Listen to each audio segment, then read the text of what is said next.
Hello, everybody. We're going to be starting in just a moment. Just a few moments. My link. The music is down. Okay. All right. Well, then. Hello, everyone, and thank you for joining us. This is No Soundbites Allowed, and I am your host, Michael Voss, Dragon of the Southern Tier. I'm happy to be here with you. This is May 1st of 2022. It is Sunday, and we are doing our live stream with you, reaching out to all the internet that we can to be able to hear your voices, to hear what you think about the issues that are affecting us all today. And we hope to hear your comments about so many things that we're going to speak about. And I look forward to it. I hope everyone is doing well. Since we last saw you, there has been a lot that's happened this week, and we're going to try and cover a bunch of this. Obviously, we're going to be talking about the Ministry of Truth, the Biden Disinformation Governance Board, and what that will do to the American public as well as the rest of the world. How is that going to change our lives? Because have no doubt, it will change our lives. So we're going to be talking a bit about that in just a few moments. But before we get to that, we want to talk about some of the other things that aren't getting attention right now. Between Johnny Depp and his trial against Amber Heard, and now this, as well as with Elon Musk, a lot of things have been slipping past the public, and people aren't paying attention to it. And I think it's very important. Now, mind you, at any point during the show, if you have any questions, any comments, you can always reach out to us both at our phone number, 607-242-1582, as you see scrolling above us. But you can also reach us on YouTube, Facebook, Twitter, and leave your comments and tweets, and we will put them up on screen for you. So let me go to this. We're going to start off with, there's the Biden boom has turned to a bust. The Biden-Harris administration, in the space of a year, have absolutely destroyed the American economy. That isn't a question. It isn't a supposition. That is a fact. We have seen that not only did the Biden-Harris administration miss all the targets, the expectation was that the United States would grow at about 1%. In fact, we went 200% in the opposite direction. We didn't just not grow and stay stable, 0% growth. No, the United States government went backwards. We lost 1.4%. That is bad. That is an economy that is in significant trouble. That is an economy that is failing.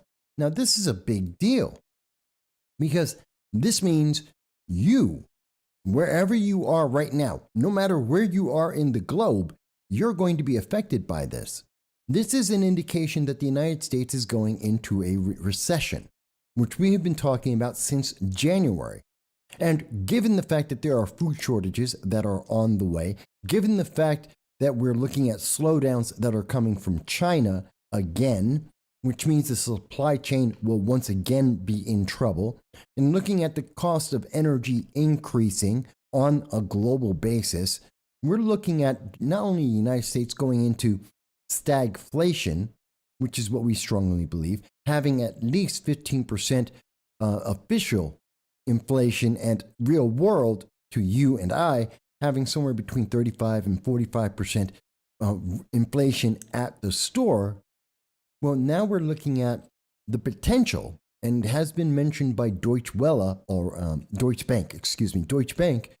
that the United States could be going into a depression. It's getting that bad, folks. We're not just looking at a recession anymore. We're not looking at just stagflation anymore.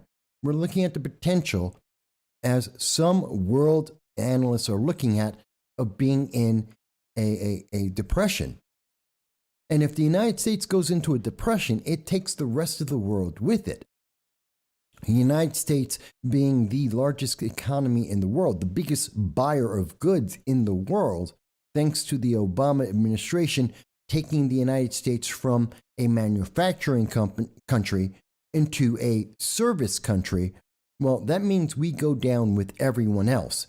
If the United States is in a depression, as is being suggested, if the United States is even in a stagflation, we can't afford to buy goods from around the world, which means those countries, their economies are going to be affected and drawn into this same problem along with the United States. And the Biden administration seems to think this is perfectly fine. How many times have you heard the Biden administration in 2022 alone tell you everything's fine? The economy is going strong. How many times have you seen the major news media, NBC, ABC, CNN, MSNBC, tell you that no, the economy is great, you just don't understand? And that's one of the problems. We keep hearing from major news media outlets, we keep hearing from progressives that we just don't understand the reality of the life that we are living in. And that's just crazy. And I want to say hello to our very first person leaving a comment.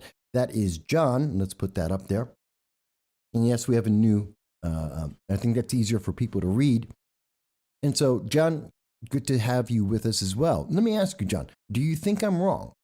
Am I wrong in understanding that if the United States is in a depression because we no longer manufacture goods and we are service-oriented, thanks to the Obama administration, with the help of Biden as vice president and now in the White House, this is going to devastate the world? I mean, this is on top of all the problems we're talking about, a global food shortage. Already, we are seeing nations already in the third world, in Africa, that are starting to face starvation. Imagine what happens in October. Imagine when this really peaks and we see that the need for more energy peaks. This is why we have been saying since January, we have been saying on this program, don't panic, do not be afraid, buy 10% more. Every time you go to the store, I don't care when you go, buy 10% more of the goods that you would normally get. Focus on getting things that are canned goods, get things that can last long periods of time, whether it be rice and flour or other such items. Prepare for that. Be aware of that. Understand that this is not just going to happen because of the food shortage of things that are grown, so vegetables and other such, but no, it's also going to affect poultry because we already see 20 million birds have been destroyed. Turkeys and chickens have been destroyed in the United States because 30 states are facing an avian flu, as we have been covering all year long. And we are reminding you that eggs are already going up. Poultry is already becoming scarce. When we add in the food shortages that the White House has confirmed will happen, and we combine that with the increase in energy costs that we are seeing and are guaranteed to happen, because we cannot stop that for the next 2 years at the best case scenario, well, then we have to be prepared. So I'm not asking you to be scared. That's what the White House would like. That's what the news media lives off of. And let's be honest. The news media lives off of your eyeballs being glued to them, filled with fear about what's happening next. That's how they make their money. I don't make money doing this. I would like to, but I don't. I do this because I believe it's the right thing, and that's why I'm telling you that we need to be prepared. And I believe that if my audience is prepared, if the people you know are prepared, because you've heard this for now going on 5 months, that we've been warning you, as the rest of the news media trickles out this news to you, well, you're going to be okay. Your friends and family will be okay. User has been banned. Hey, good for you to join us. Thank you. And I see they say everything has gone up. Some products, certain brands are missing from shelves. And good afternoon. Well, good afternoon to you as well. And yes, we've been seeing since the beginning of the year that at least 15% of the things that should be in stores, things that you and I buy every day, they're not there. They just don't exist. And I want you to remember, China right now is in the middle of another slowdown in the goods that they are producing. China at this moment is, because of their pandemic reactions, like in Shanghai. They have slowed down their ability to produce new goods. And I have a link to that somewhere. I want to show you that because this is coming out of, where did I put it? No, there it is. There it is.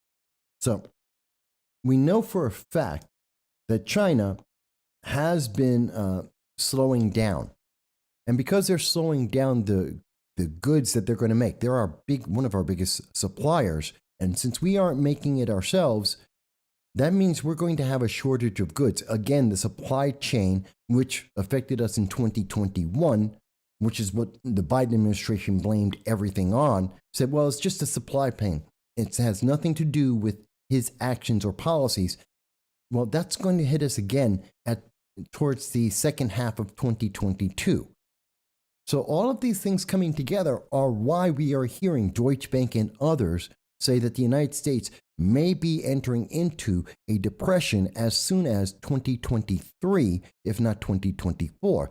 I'm telling you that we're already in the initial stages of a recession that is likely to look like stagflation from the 1970s, look it up from Jimmy Carter, and that it could go into a depression as well.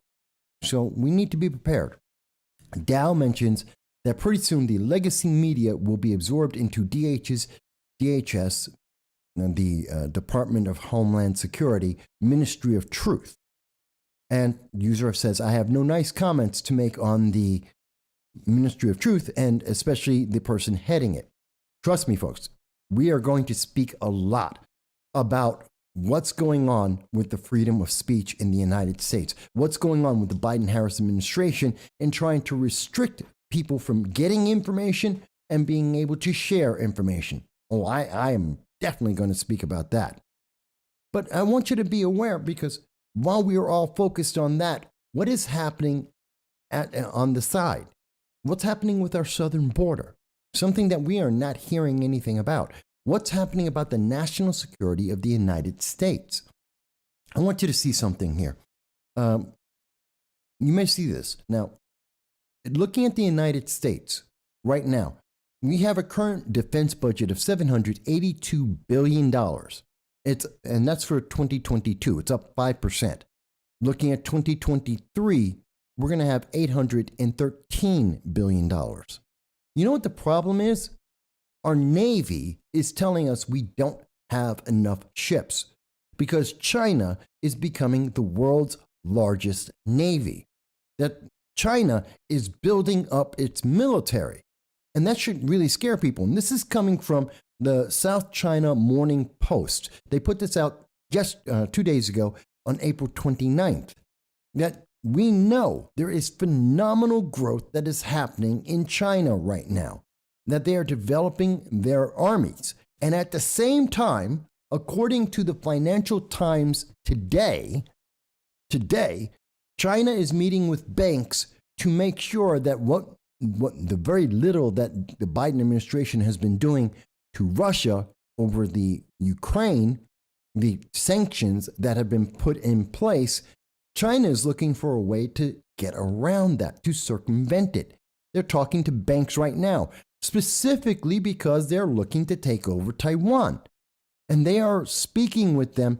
There was an internal conference held on April 22nd, talking with other banks around the world, trying to figure out how they could avoid this from happening. Now, one of the biggest things that's important here is the bankers that were present noted that Washington can't afford to cut ties with China, given its status as the world's second largest economy.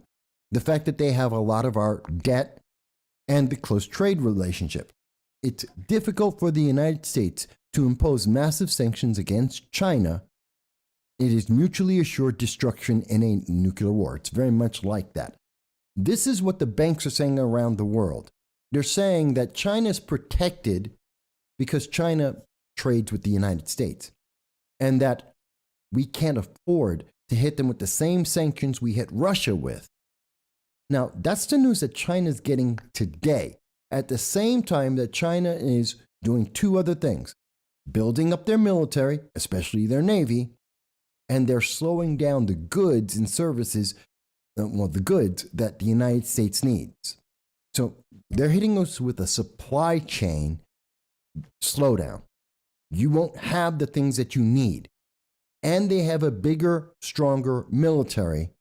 And they're finding out whether or not they can survive sanctions from the United States and Europe against them. And they've been told, yes, they can. Do you see what that looks like? The United States in a recession, possibly a depression. We can't get any goods into this nation, just like we couldn't in 2021. Everything is slowed down. China makes all these things for us. China decides they want to go after Taiwan. They have a larger navy. They have a stronger military. Do you see that scenario? I mean, if you don't see this, if that doesn't scare you, if you think I'm completely wrong, just tell me. I'm happy to hear, Mike, the connection you're making here isn't clear. But I think the facts are in front of us. Our United States Navy is saying China is building up its military, building up its navy, and that's a problem. They're building hypersonic missiles, which we don't have. And they're developing this and sharing it with North Korea and other nations around the world that don't like America. China is making our supplies. They make our goods. And if they slow that down, we aren't in a position to take up the slack. We can't make these things ourselves. We stopped being manufacturing. We're down 4.5 million manufacturing jobs in the United States versus 2000. Thank you, President Obama. This doesn't mean good things for America. This is not good for our economy. And that's without taking into account that Russia is trying to convince nations, and some of them will do this, to pay for oil in rubles instead of the United States dollar. And if nations start to stop using the dollar as the currency for the world, the value of the United States dollar shrinks. Inflation skyrockets. Your money will be worth less and less because we keep seeing, presidents, and in particular Biden, going around spending $5.3 trillion, giving away $33 billion to the Ukraine. You can't keep doing that when we're $31 trillion in debt. You can't keep doing that, especially if people stop using the dollar. And Russia will convince nations. There's too much oil. 33% of all the oil and gas coming into Europe comes from Russia, and it cannot be replaced. And as I have gone over earlier this week in a couple of videos, the fact is that you can't get solar energy or wind energy into these countries, neither in the amount of the size, the volume that is necessary to replace Russian oil. Not possible. And even if you could have the space, which doesn't exist, then it would take at least 2 years or more to be able to build these solar and wind, even nuclear. It would take years to be able to build this, to be able to replace the Russian oil. They can't do it. So somebody, maybe Greece on May 25th, will buy oil in rubles, and that means the same day we're going to see inflation jump even higher. Let me get back to some of the comments here. Dow mentions, and hello Dow, good to see you're with us. Dow says that Beijing is rumored to be locking down. The Chinese Communist Party backed themselves into a corner with a zero-pandemic policy. Perfect time for a purge, consolidate power, then unifying behind military action against Taiwan. Mike, hey Mike, it's good to see you. Mike says 3.1 million illegal immigrants under Biden so far that we know of. I know. So again, that's yet another, Mike's mentioning the illegal immigration, the southern border, which is yet another problem. And I'm going to address the illegal aliens when we're talking about the Ministry of Truth, the Disinformation Governance Board that the Biden administration is now creating, because that's supposedly that's the reason why it exists. It's a lie. It's obviously a lie, and we will debunk that. But I want to get to that in just 1 second. But do you see how dangerous this is? See, China has more than enough people. They have well over 1 billion people. They're not worried about losing a couple 100,000, even a couple million. They're more concerned about having a strong military and being able to expand. They have a plan to expand throughout all of the Southeast Asia by 2027, that they plan to be a global military power by 2035. And they are on track to do that. So the scenario I'm presenting to you is a nation, and this is the problem with the Obama, let's be a service economy idiocy. And I call it idiocy because it isn't well thought out. It doesn't take into account what happens if any of the nations that are making the goods that the United States used to make, that are being sent to us, what if they get angry with the United States? What if they decide, we're just not going to sell you that? We're just not going to make that for you. We're not going to send you the things that you need. What do we do? The Obama administration didn't care about that. No one asked them that question. They just kicked it down the road and said, well, it's not a problem. We don't have to deal with that. They didn't care. But everyone else cares, and it is a big deal. And when you put us in a bad economy at the same time that's happening, with a military that's building up in front of our eyes, and China is telling us, directly telling us, they're going to take over Taiwan. It's not a guess about this. It's just a matter of when. We know it's going to happen. We're not prepared for this because no one is asking Biden or Kamala Harris. No one is asking our Congress, especially Chuck Schumer, especially Nancy Pelosi. We're not asking them, what are you doing to prepare for this? It's not like this is a secret, folks. It's not a secret. Again, here it is from the Financial Times. And we know that China is already deciding how do they get around the very thing, the only thing that the Biden administration seems to know how to do, which are sanctions. That's it. That's the only thing they seem to be capable of. And we see right now, real time, that's already being subverted. That's no longer a threat. All right, so, and I want you to understand, this is really big because everyone in the world knows that the U.S. economy is falling apart.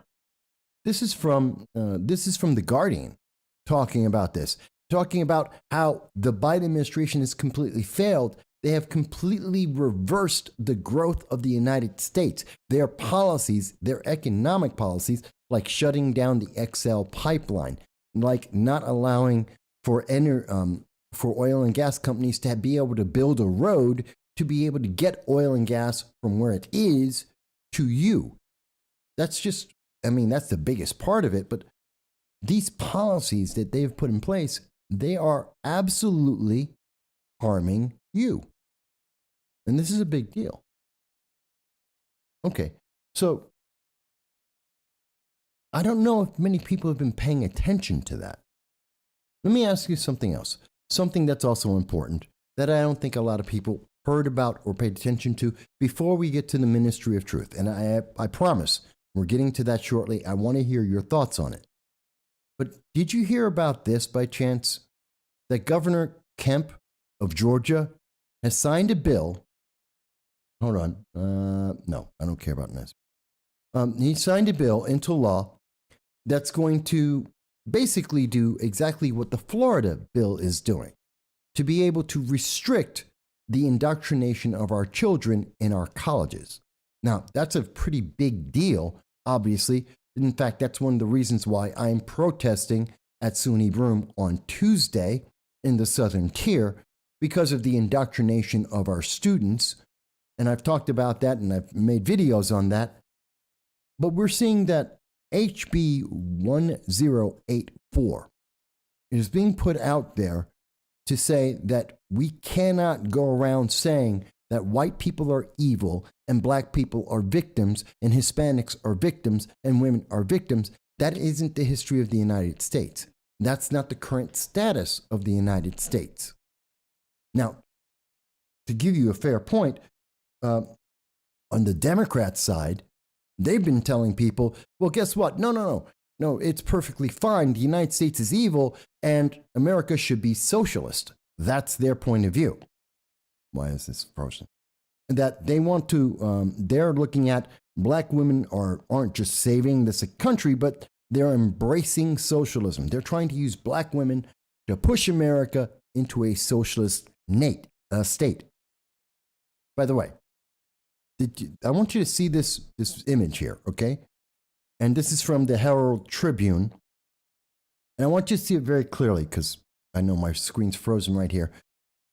They're trying to sell this to you, and they're using sex to do it. This is really bad. Jessica Ward is put in this photo of herself to try and push her idea and to draw people in by using sex. Now, if you're wondering what I mean, look at the cleavage on that shirt. No businesswoman, you've never seen Kamala Harris with cleavage that deep. You've never seen any of our elected officials going around with that. This is a sex appeal approach. This is a tactic to draw eyeballs to this story and to try and grab you and to make you be more inclined to read the article. It's meant for young men to go, well, wait a minute, if she's a black socialist and I like dating women and I'd like dating women that are cute and sexy, maybe I need to back up black socialism. If that's where all the black women are, and if I happen to be a black man or I happen to be a man who likes to date black women, or if you happen to be gay and you like to date black women, well, you want to date someone like her, don't you? So you have to back this too, because it's a very old story. Men will go where the women are. That's just a fact. It's human nature. It's how we procreate. It's the reason why there's 7 billion people on the planet right now. Men go where they are. If women are in libraries, men will go to libraries. If they're in banks, if they're in bars, men will go to the bars. If women go to the grocery store, they're going to go. Men go wherever the women are. And especially if the women are being very sexy. Look at all of our advertising. It's about sex appeal. Sex sells. And that's exactly what we're seeing being done right here. Sex is being sold and they're selling socialism. I want you to understand that. That is a trick of politics. They did that on purpose. She isn't trying to be businesslike. She's not trying to be official. She's trying to sell an idea. And she's selling it to young men because she's, according to her, she already has black women. Now she just needs to get the men. She's telling the men where the women are so that the men will join in so that they can get the women. That is it. Now, if you think I am wrong about that, if you think it isn't human nature for men and women to try and procreate, if you think that men don't go and take on some of the things that women want, like art and poetry and going to libraries or wherever women are, if you don't think that's true, tell me why. Tell me how I am wrong about that. Because I say that's why we have 7 billion people. It works. That's why everything is sold and advertising based on sex appeal. And that's why she put that photo up. But the point about that isn't so much, and I want to make it clear, my point more so is about we're being told socialism is great. We're being told that women love socialism, which I don't think is actually true, and most polls don't show that. But what we're also seeing is that they're trying to tell you that you are a racist. Whether you know it or not, it's subliminal. It's unconscious.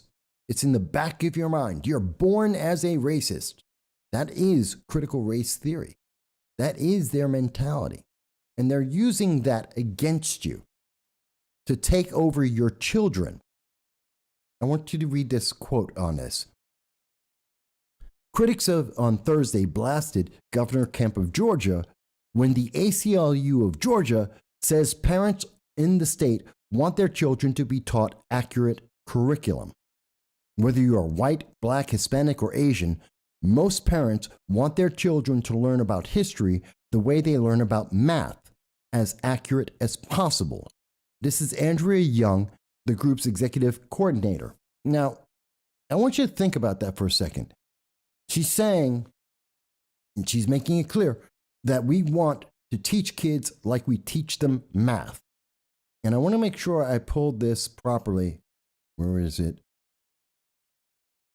You know, I have so many things I want to talk about that I lose track of sometimes where I put some of the information. Is it over? Nope. Nope, I moved it somewhere else. Okay, I'm going to come back to that. But they're telling us that they want kids to learn about all of our, history and English like we teach kids about math. Well, we teach kids about math by telling them that math is racist. Or did we forget that? Did we forget? There it is. I knew I had it. This is what we told our kids.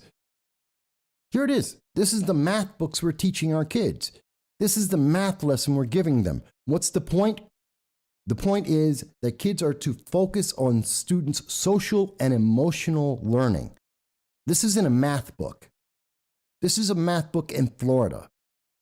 And it's about social and emotional learning. We have questions about racism. We're slipping in racism and racial prejudice in math class. We're teaching kids about what is the racial bias in America to read charts and to learn how to do charting in math. We're not teaching kids about math. We're teaching them about racism. We're indoctrinating them into critical race theory, into believing that some people are less than, and that the government is the only one who will protect you. The government is the only one who will take care of you, and that's the only answer that you have. I think that's particularly insulting, and it's insulting, it's insensitive, it is a lie, and it is destroying America. And because I'm willing to say that publicly, Biden decided that we need a ministry of truth. We need thought police. We need someone to monitor the internet and our daily lives to make sure that you're hearing the right answer, that you have the right think, that you're not able to hear something else that might make you question whether or not your government's doing the right thing for you. Yeah, I'm talking about the Ministry of Truth, the Disinformation Governance Board. Let me ask a real simple question. Now, I've built all this up. I wanted you to see the background of what I'm talking about how many issues are going on in America right now that you don't know about. And the Ministry of Truth, the Disinformation Governance Board, is going to make it even worse. It's going to make it even harder for our kids to actually learn how to read, write, and do math, because that's not the goal in schools anymore. It's to teach them to obey. That's what schools are for. That's what they are teaching in our schools right now. In kindergarten, 5th grade, they're being taught to obey. That's why they need to be taught about transgenderism and sex in kindergarten. That's why 5-year-olds need to know this. That's why 5-year-olds are being taught how to do math based on race. It is about racism. This is about obeying the government and doing what you are told. And that's what the Ministry of Truth, being created by the Biden administration, that is absolutely what they are about. Nothing more and nothing less. I wonder, here's a question in here. I think it's this one from Jen Psaki, the press secretary for the White House. And I believe I have this up, right? Oops. Oh, I didn't fix my volume. Hang on, folks. Let me fix that real quick, because I thought I had done that properly. And we're going to hear each other a little bit better in a second. There we go. So I apologize for that. And let me play that again. People on Facebook is that now this is Big Brother watching you. They're more concerned about that than people dying across the country because of a pandemic where misinformation is traveling on social media platforms. That feels unlikely to me. If you have the data to back that up, I'm happy to discuss it. About things that are on Facebook. So that's the reason why they created the Ministry of Truth, because we're going to protect the American people. Because people were asking about a pandemic, and they were asking about the process that the government was mandating, that the government was micromanaging your lives, so that if you had cancer, you're still required to take this medication, this unproven medication, because it hasn't gone through 7 years of testing, this experiment on society.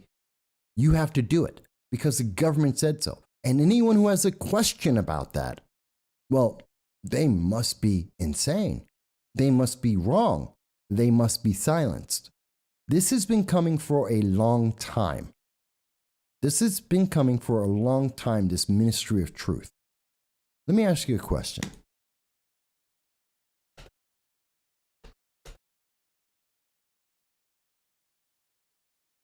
Give me a second.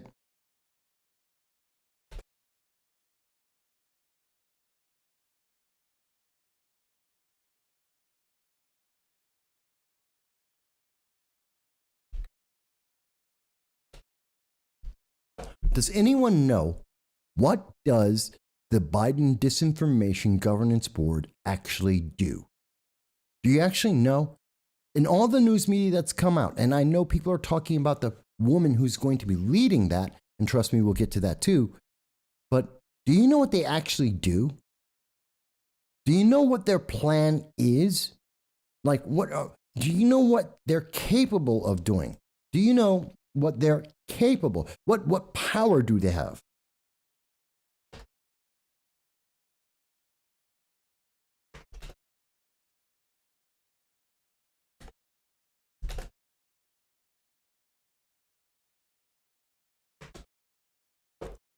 I mean, that's another great question. Do you know what the power of the Disinformation Governance Board will have? These are two essential questions that every American should know and everyone in the world should be aware of, because this is not going to affect just the United States. It's going to affect the world. Whether you're on Facebook or Twitter, whether you're using Google or DuckDuckGo, doesn't really matter. This is going to affect everyone, and it's going to affect every subject you may want. You want to learn about math? Well, math is racist, and they're going to make sure you remember that.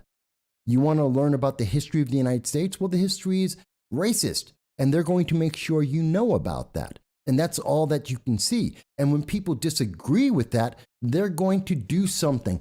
What are they going to do? What will they do if you say, hey, I'd like to see more data on the results of a vaccine? Not that you're saying the vaccine doesn't exist, not that you're saying the pandemic doesn't exist. I'm not saying any of that. What I am asking is, where's the data on the results? How many complications are coming from this brand new drug, which is normal and is usually reported on any drug that comes out? Where's that case data? Where's that information? What if we're asking about gun control? Where's the data that shows that the red flag laws actually stop suicides? Where's the data that shows that a ban on ghost guns actually limits the number of mass shootings in America or slows down crime in America? Where's this data? Where's the data that says that, hey, if you have a 30-round magazine, that if we ban those, that somehow cuts down on violence and crimes being used with guns, or slows down mass shootings, or does anything at all? Where's that data? Oh, but Biden has the Disinformation Governance Board, and what they're going to do is tell you, you can't say that. That's not an important question. You can call in and tell me, Mike, do you think Do you think this is important? 607-242-1582. I am sure there are people who want to speak about this, and I want to hear your voice. Tell me if you think I am wrong about this, that this is the ministry of truth. This is straight out of 1984. This is thought police. And they have been thinking about this since, like I just showed you, they've been thinking about this since July of 2021. This isn't new. They saw this answer coming from reporters, and they decided we need to silence people. We need to shut them up. We've seen them put this out in different bills. In California, they put out a bill, and this is law. This is bill number, where is it? There it is, 1018. California legislature. This bill has been signed into law. And you know what it does? Silences people. Silences your thoughts. And you can see the description in the description after the show. You'll be able to go and look it up for yourself, and you'll be able to see all this information and come up with your own decision.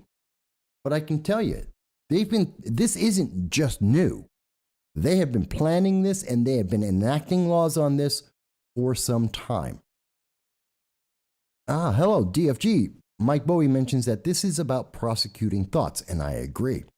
DFG mentions they declined to specify the scope of the governance, clearly going to crack down on information that contradicts their controlling narratives. Well, that's the thing.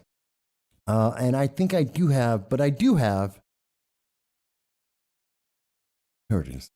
And I do have the answer for you, though, because we have been able to find out this. According to Politico, the press did pry out of the Department of Homeland Security the board's goal to contest disinformation crafted by Russia, as well as by the general disinformation of who knows who, we don't know where it's coming from, that had deceived immigrants from Haiti and other places that the U.S. border was open. It's full stop. This is what the board's there to do. It's there to tell you that Russia is full of disinformation.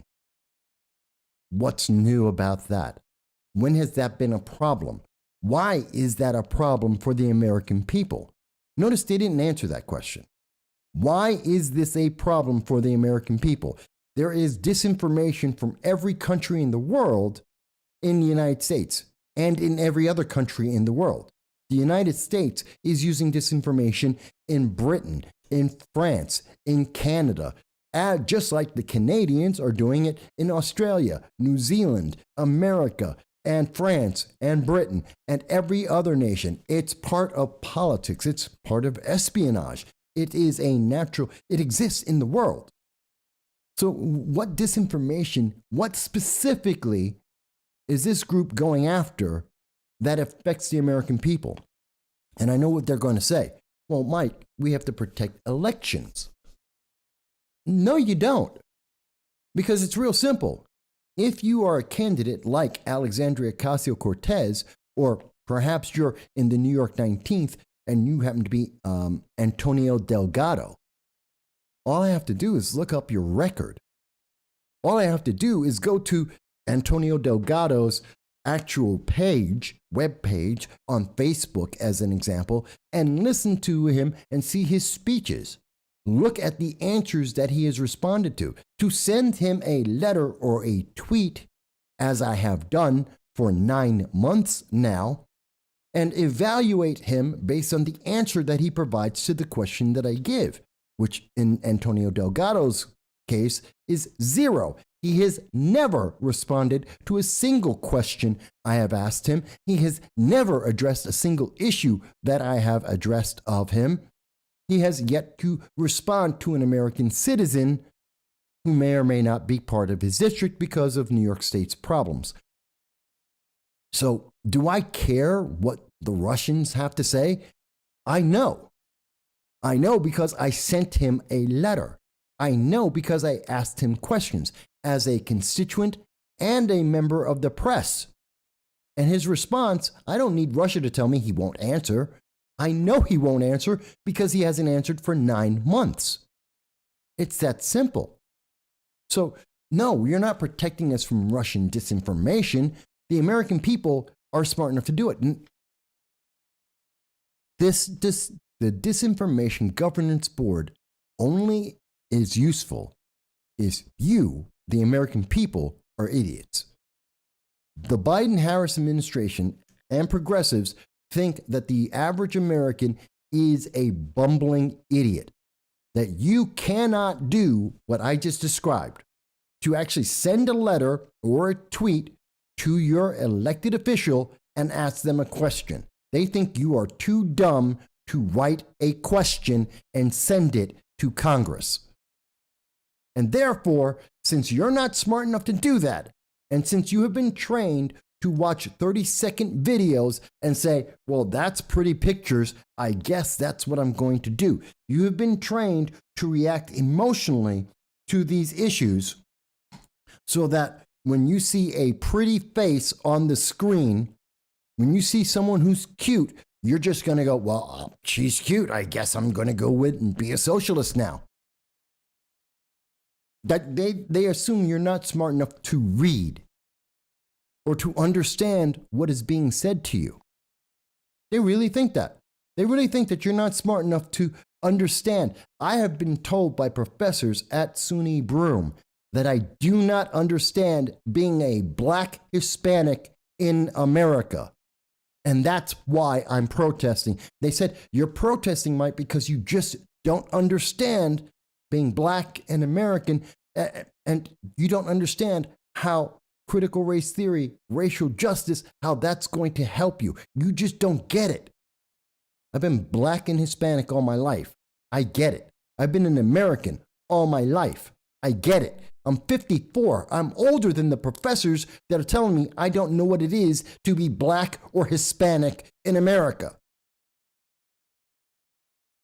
But yet they're telling, and that's why there is a Disinformation Governance Board, because these professors in our colleges, these teachers in our schools running around on TikTok, parading themselves saying, hey, look, we just changed the minds of an entire classroom of kids in school. We have injected this indoctrination. We've injected these ideas into their heads that never existed before, that these kids, they're trying to learn 2 + 2.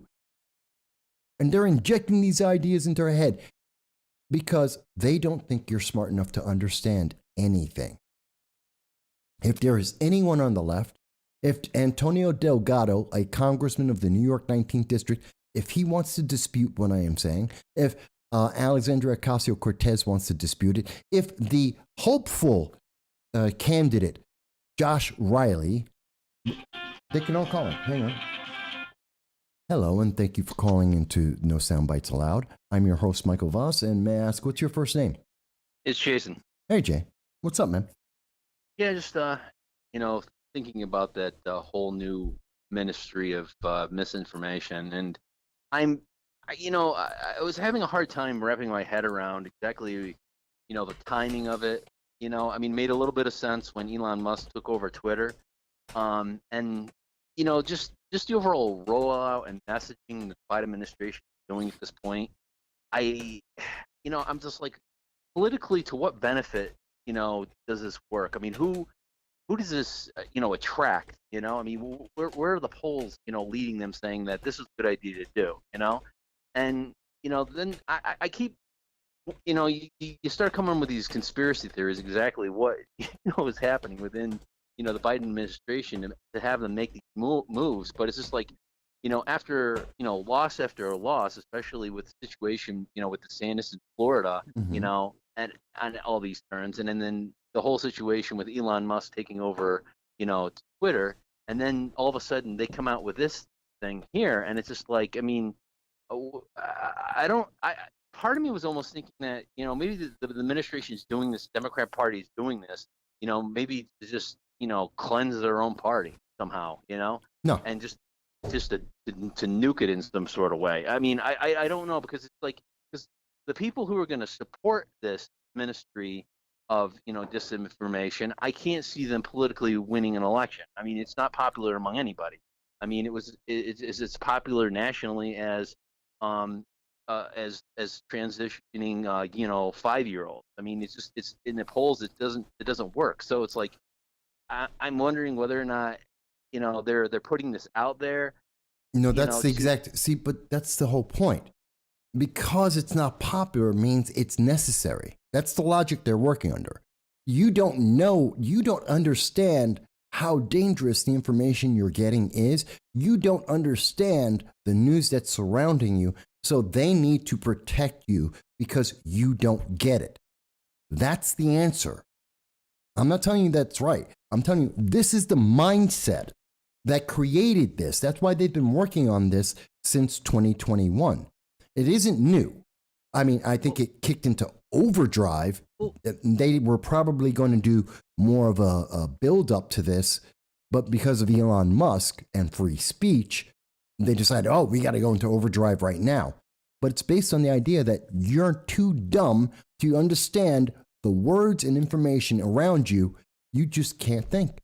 That's what they're saying.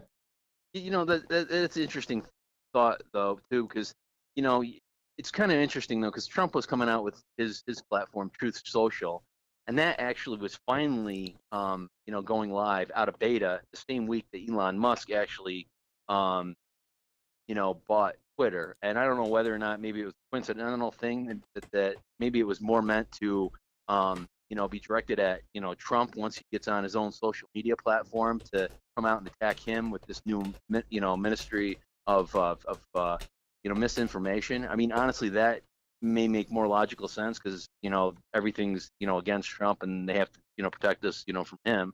Elon Musk, he just ended up kind of stepping in front and just taking over that company, which I don't think anybody expected. I mean, I didn't know. I mean, I expected he wanted a heavy hand in the company. Wasn't going to be happy, with a few shares unless he added, some voice to really make some changes. He couldn't do anything without owning the company. He had to. No, he couldn't. I know we talked about this before. We're like, well, why is he going to do something? And if you take it over, I mean, either he's going to dump the shares or he's going to buy more or buy the company. And he chose, buy the company. And as surprising as it was, he went and he did that. Well, the fact is too is it isn't completely closed. There still could be a bailout. We don't know. That's regulations, but let's assume it probably will. But I want you to, does it make sense why the explanation I am giving you on why this exists, does it make sense? Do you understand why they would create that?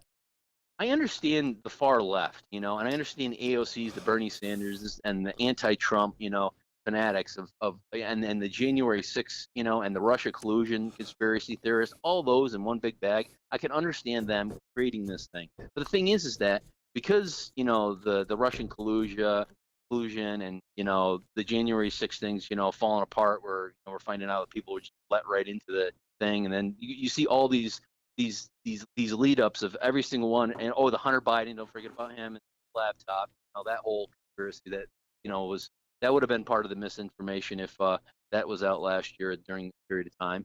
But yeah, so anyway, all those different, things, all that big group, they would, create that. But the thing is that I'm just saying that I just look at the polls, I look at, the sentiment of what people are feeling. And by the Biden administration taking this very unpopular stance right now, I mean, it's just, it doesn't just polarize people in sides of the country. If anything, it's actually pushing people away from the Democrat Party. It's pushing people away. It's exposing the radical left of what they actually are further, which is, like I said, it's not popular. It's not something people wanted, But in their world, it is popular. Remember, Joe Biden hasn't been around regular people in 50 years. Kamala Harris hasn't been around regular people since she got into the Senate. Neither is AOC. She got into Congress. She's no longer around her constituents anymore. These people are isolated from average Americans. All they hear is themselves and people like on Twitter. They have an echo chamber. So amongst them, they think it's popular. And they think that, and the belief is once they start showing you that Russia collusion was real, even though everything is proven it's false, once they prove to you that Hunter Biden's laptop is just part of a Trump campaign idea, which they have pushed out there, that they will change you. They're going to do the hard thinking for you, because obviously you did it and you came up with the wrong answer. They're going to give you the right answer now.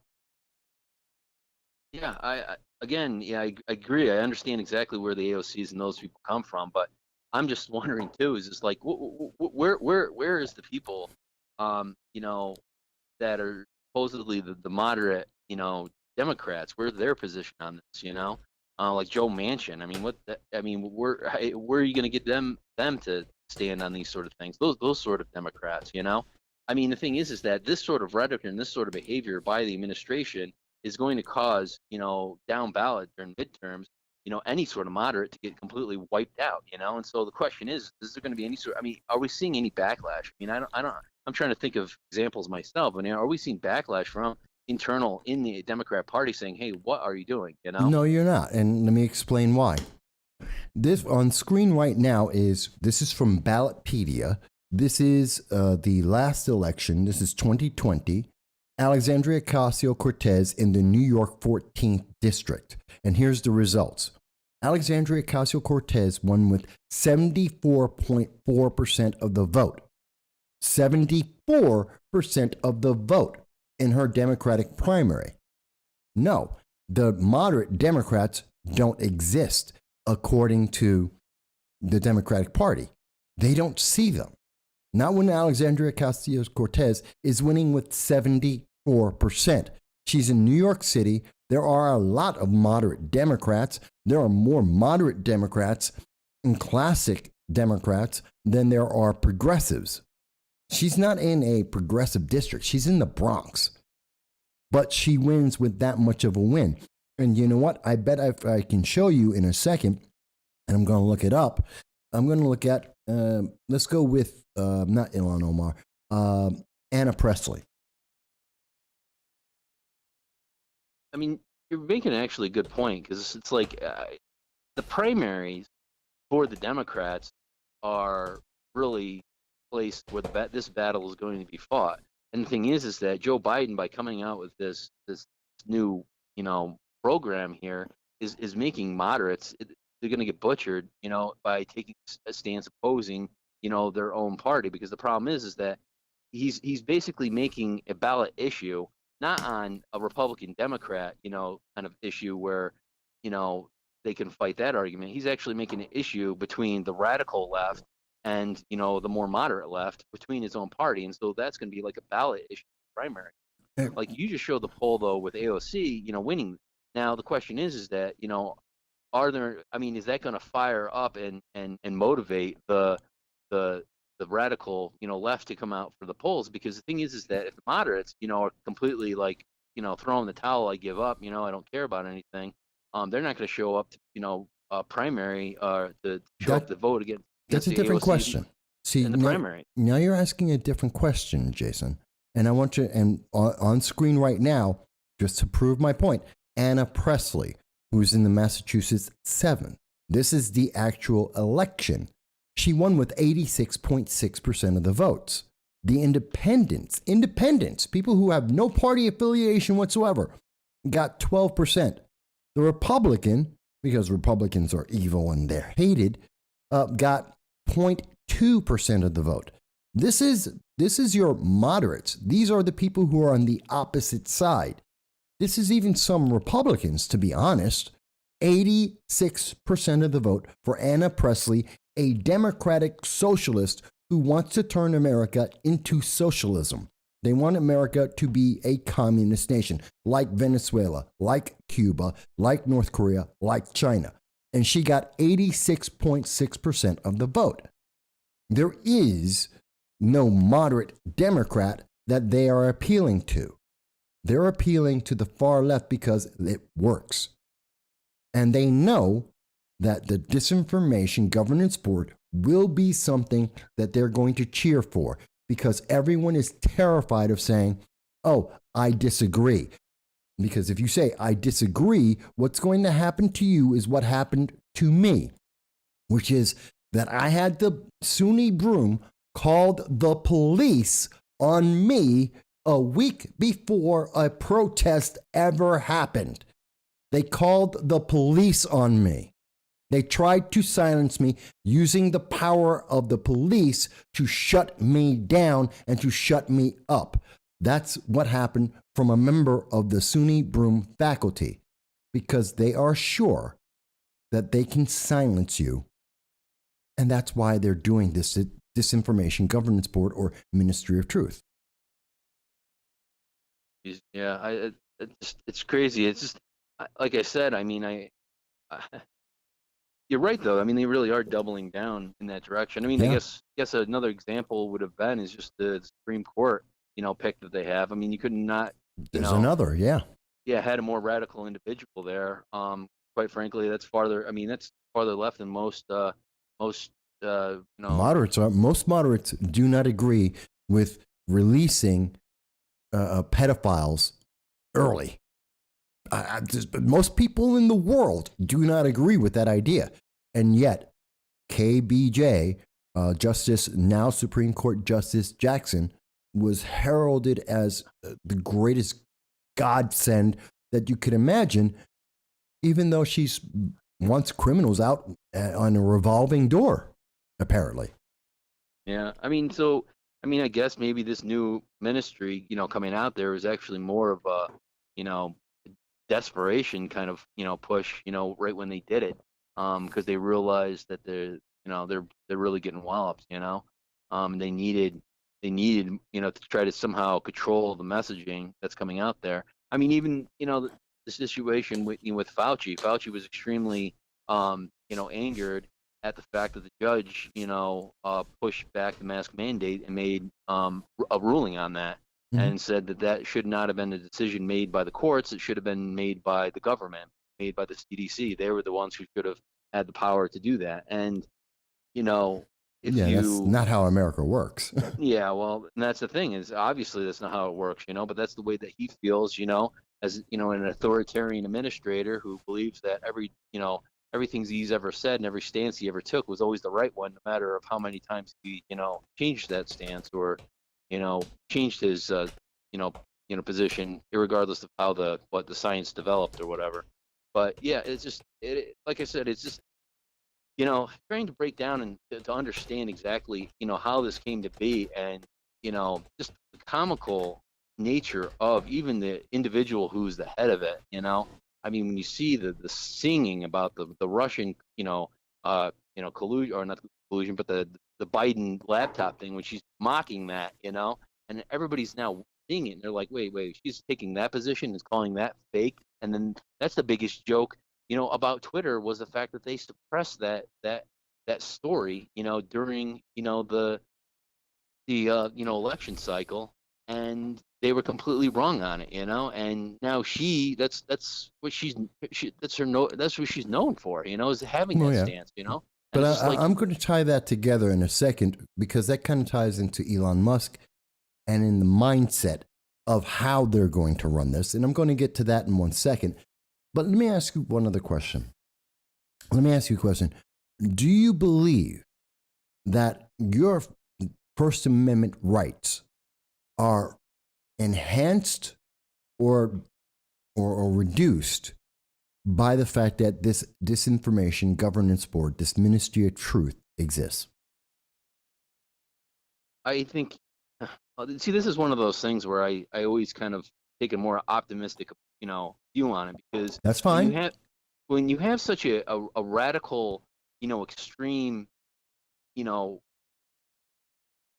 policy coming from the administration, which is so anti, First Amendment, so against, the Constitution, and when it's against a majority of what Americans believe, I think what it does, like I said, it just honestly solidifies the First Amendment, because this sort of policy is not going to stand. It's not going to stand politically without the Democrats getting slaughtered over it, all except for the far left progressives, which ironically they'll actually probably win elections over this issue, because that will be one of the hot topics in their own little district debate. But yeah, I mean, if the government has the power to wield and to prosecute and to harm people over it, if this Mhm. was a regular law and there was no pushback, then I would say, yeah, we're screwed. But I say if they're pushing this out there, I'm like, I'm pretty optimistic because this is actually just going to, put them.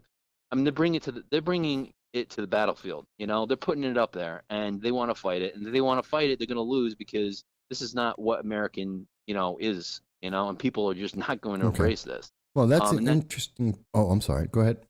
no, and like I said, the Americans are just not going to embrace this, and if they continue this line of battle, and the Democrats continue this through this election cycle and through the next one, I mean, they're just going to get there won't be no Democrat Party, at all. I mean, there'll be a Okay.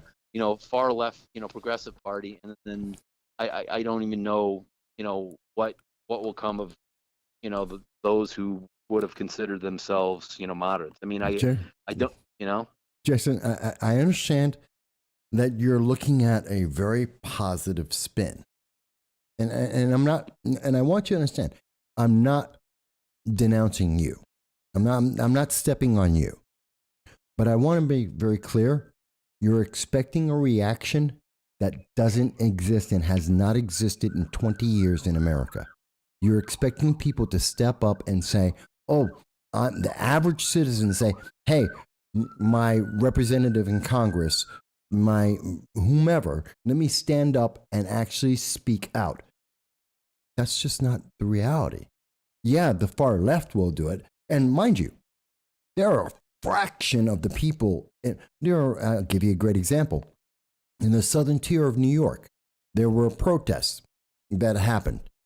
There were, 100 people who came from, I don't know, every surrounding area. They had people shipping in from Boston, that had people coming up from Pennsylvania, from all across New York to come into the southern tier of New York to have one protest with 100 people. Okay. But there's over 40,000 people in the city of Binghamton alone. They're not even a fraction of the number of people who actually have beliefs, but they're the only voice that's heard. So I understand that you're saying, well, the average person is going to stand up and say something, well, but the average person doesn't. well, that's the thing though, is that they don't speak up, verbally, and express themselves in that form. You're not going to see all of a sudden, people who have been silent or never said a word on social media, or never, called into a radio show and that sort of. I mean, you'll see one or two, but you're not going to see these people. I mean, people are afraid of being doxxed. They're afraid of being, pointed out. They're afraid of these mob mentalities. But Jason, they're not doing it in the votes either. Yeah, they are. Again, AOC, Anna Presley, they're not doing it. Yeah, but that's the thing though. Those are their own isolated, areas. Those are just think tanks. Anybody who has a different opinion or feels a different way, they don't live there. No, they can't live there. They don't exist in those areas. Antonio Delgado, who is in the New York 19th, which is right next to us right now, and he may or may not become our congressman. Antonio Delgado is no different, except he's not a, quote, progressive or socialist. He says he's a straight mainline Democrat, but he agrees with every policy that AOC and the rest of the squad come up with. He's no better. He's no different. And yet, same thing. Do you see my point? No, I mean, the thing with Okay. him though is that he's not campaigning as radical left. He's campaigning as a moderate. Now he says, but his one thing. policies are. But his policies, every policy he has supported, and the issues that he has put forward are overwhelmingly, not 100%, but overwhelmingly 85% of everything that he has put forward and every comment he has made supports progressive socialist ideology. Yeah. So he's a socialist. He may Yes. run as, he puts out a 30-second ad that says, I'm just like everybody else. And then he goes into Congress and votes and speaks as a progressive socialist. Yeah. Well, well, I mean, that's just a simple problem with the fact that we just don't have, well, we have you, I mean, as Mm-hmm. doing what you're doing, to expose his, hypocrisy. But you don't have, obviously every single other media organization out there calling him out on his voting record or his policy positions, or having him chime in on specific events that have happened within the community which are directly affected to policies which he actually stands by, whether it's robbery, shootings, different crime type of things, drugs, or illegal voting or anything like that. He'll never be asked those questions. He doesn't have to stand on that sort of thing because he's not being challenged on that. And honestly, he avoids it because he will refuse to actually put himself in a situation where he'll have to answer questions of that nature. Anybody who has a perspective as you do or asks the questions you do will not actually be able to get those answered by him because he will simply avoid that. And he, to the degree, he doesn't have to because, well, and this is another question. I was going to ask you this because I don't know what's we're running out of time. But I know, but this had to do with actually the gerrymandering situation in New York State and what happened. They found it unconstitutional. Yes. What's happening? What's happening? Right now it is going, so they went to the courts. For people who are not familiar, in New York State, there are 6 states now where courts have looked at the lines. Every 10 years, we have the census. We redraw all of the congressional and local lines that create all the districts of the people that you vote for to represent you in Congress and in government, state and local. Okay. So in New York State, that process is supposed to be bipartisan. Instead, the Democrats took over. They controlled the state. They made lines that made it good for them. It was very biased. It's called gerrymandering. And they went to court. Court said that's unconstitutional. It's obvious. It's blatantly obvious that you are trying to take power and you're nullifying the voice of the public. So that's thrown out. So what's happening now is they're going back to redrawing the lines. That's where we stand. And they have to do that before the end of May so that we know in July we'll be able to have the primaries if necessary. That's where it stands right now. Yeah, so the question is will Delgado still be in our district once they jiggle these things around? I mean, quite frankly, Yes. What I think they're going to do is since 2016, there was and I know for a fact, I've talked to several Democrats in the know since 2016, on and off, and I know that they had 7 different ways of drawing the lines. That is a fact. There were 3 different ideas that were very popular. And every one of those 3 ideas, the central New York state, including the Southern Tier, was split. The New York 22nd District will never exist again as it did last year. They're getting rid of that. The Binghamton area, Broome County, is going to be part of the New York 19 under Delgado, no matter how the rest of the state is designed. That is part of their plan, separate of what they did, which was over and above. But they're always going to do that. This was always going to happen, and they're always going to lean towards that. Does that clarify that for you? Yeah, I wasn't sure exactly where the lines, on the proposed, alternative would have been, because obviously they would have had something in plan, considering if they did, to court, they'd be able to throw something out there quickly. But I still did think that Binghamton was cut, or Broome County was cut in a very unusual way itself. That I know that the 22nd would have been eliminated regardless, but I didn't know whether the way that they sliced the pie would have looked as extreme. They've always been planning to split the New York 22nd at least into 3 different parts. This was their shot at getting more than what they could have gotten before. But but they're going to retreat back to what they always intended in the first place, and it's going to be a 3-way split.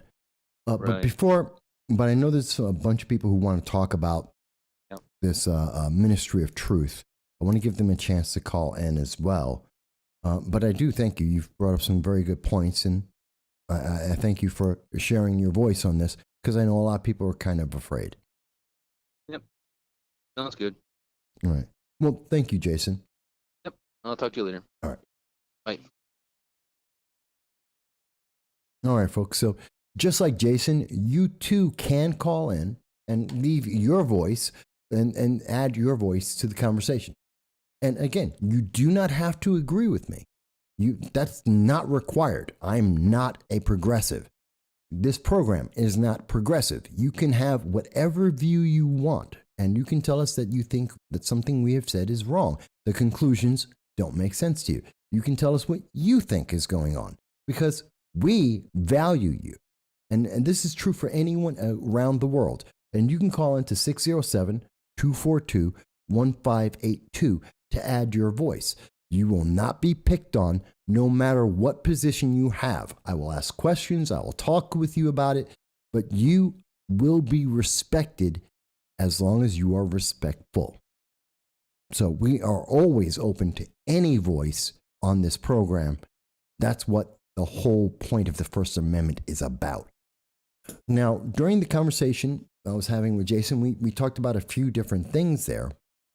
One of the things is, well, looking at the leadership of this ministry of truth and the fact that she has presented herself as extremely biased and has a very, very distinct point of view that she is looking to promote.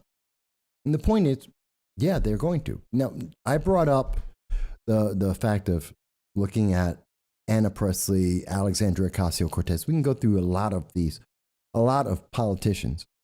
The fact is that 88% of politicians, once they are elected into Congress, you have a greater chance of dying in office than being voted out. That's just a fact. And that's kind of sad. And that these people with this very far left voice, there are no moderates that are out there trying to help. And that's why we're seeing things go so extreme right now. Because according to Democrats in Congress, this is the direction the nation is going in. According to, as I showed you, the message from, what's her name? Excuse me, because I don't remember. Jessica Ward, as I showed you, she thinks that black women believe in socialism, something that has never helped black people or anyone in the world. Ask the people of Venezuela, ask the people in Cuba and North Korea and China. Ask them how well. Ask the people who left Russia under the Soviet Union and came to America. Ask any of them what they think of socialism and how well it's worked. In fact, it's never worked anywhere in the world. So they want you to think it's a good idea. They want you to, actually, they're thinking for you and they're telling you it's a good idea and that you have to agree with it or else.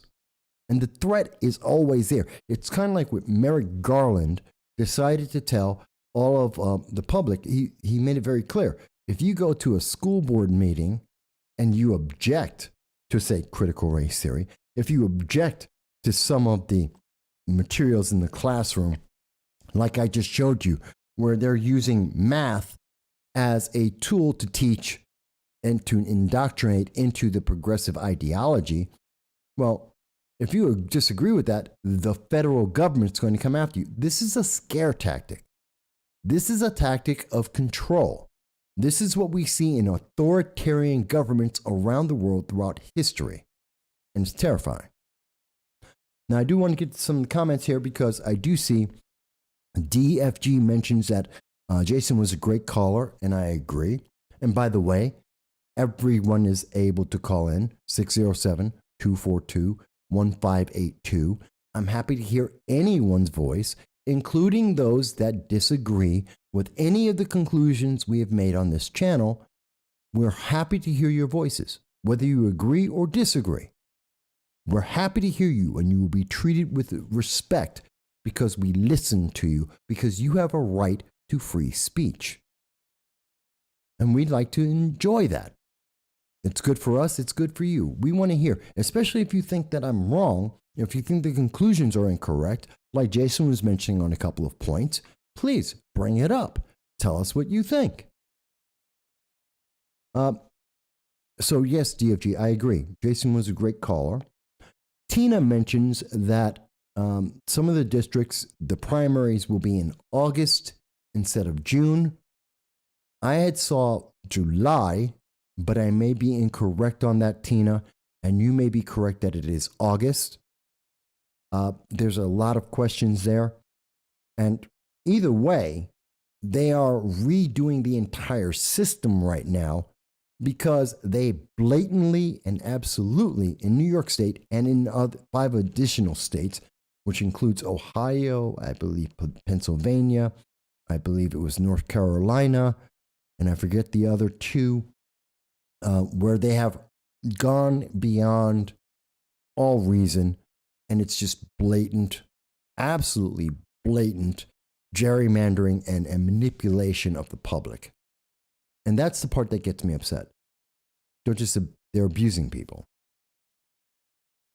So, okay. So you have a link for Spectrum News, which I do know is a credible source, and they're saying August. Okay. I stand corrected. Thank you for correcting me, Tina. I have a lot of information. Sometimes I mix up dates and times. And you know what?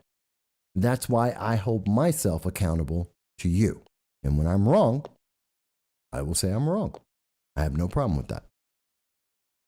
Mike Bowie mentions that the founders made the freedom of speech the First Amendment for a reason, and then the second to defend that right.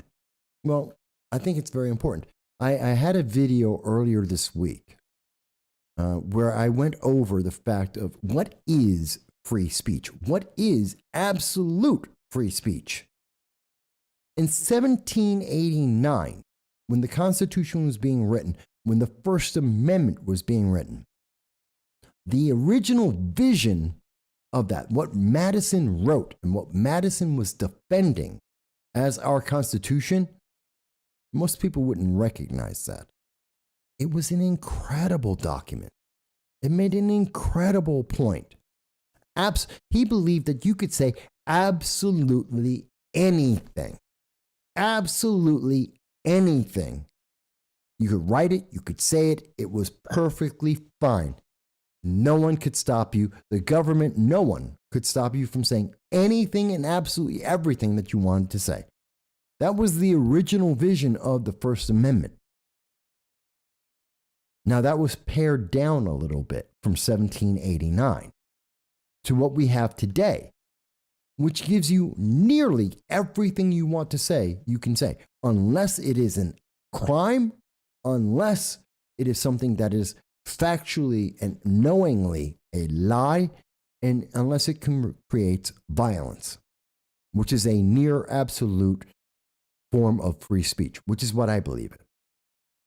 But Joe Biden's Disinformation Governance Board does not believe that. They believe that you are too stupid to understand the news and that they must think for you. They are saying that they are starting off with Russia, and they're starting off with immigration.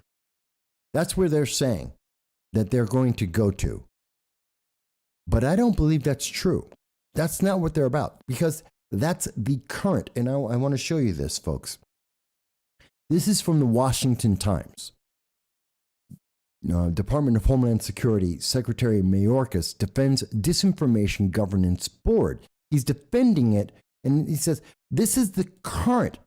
He said that the board has been established to help combat the spread of disinformation, and its current focus is on the disinformation tied to Russia's invasion of the Ukraine, as well as on the things smuggling groups are telling illegal aliens.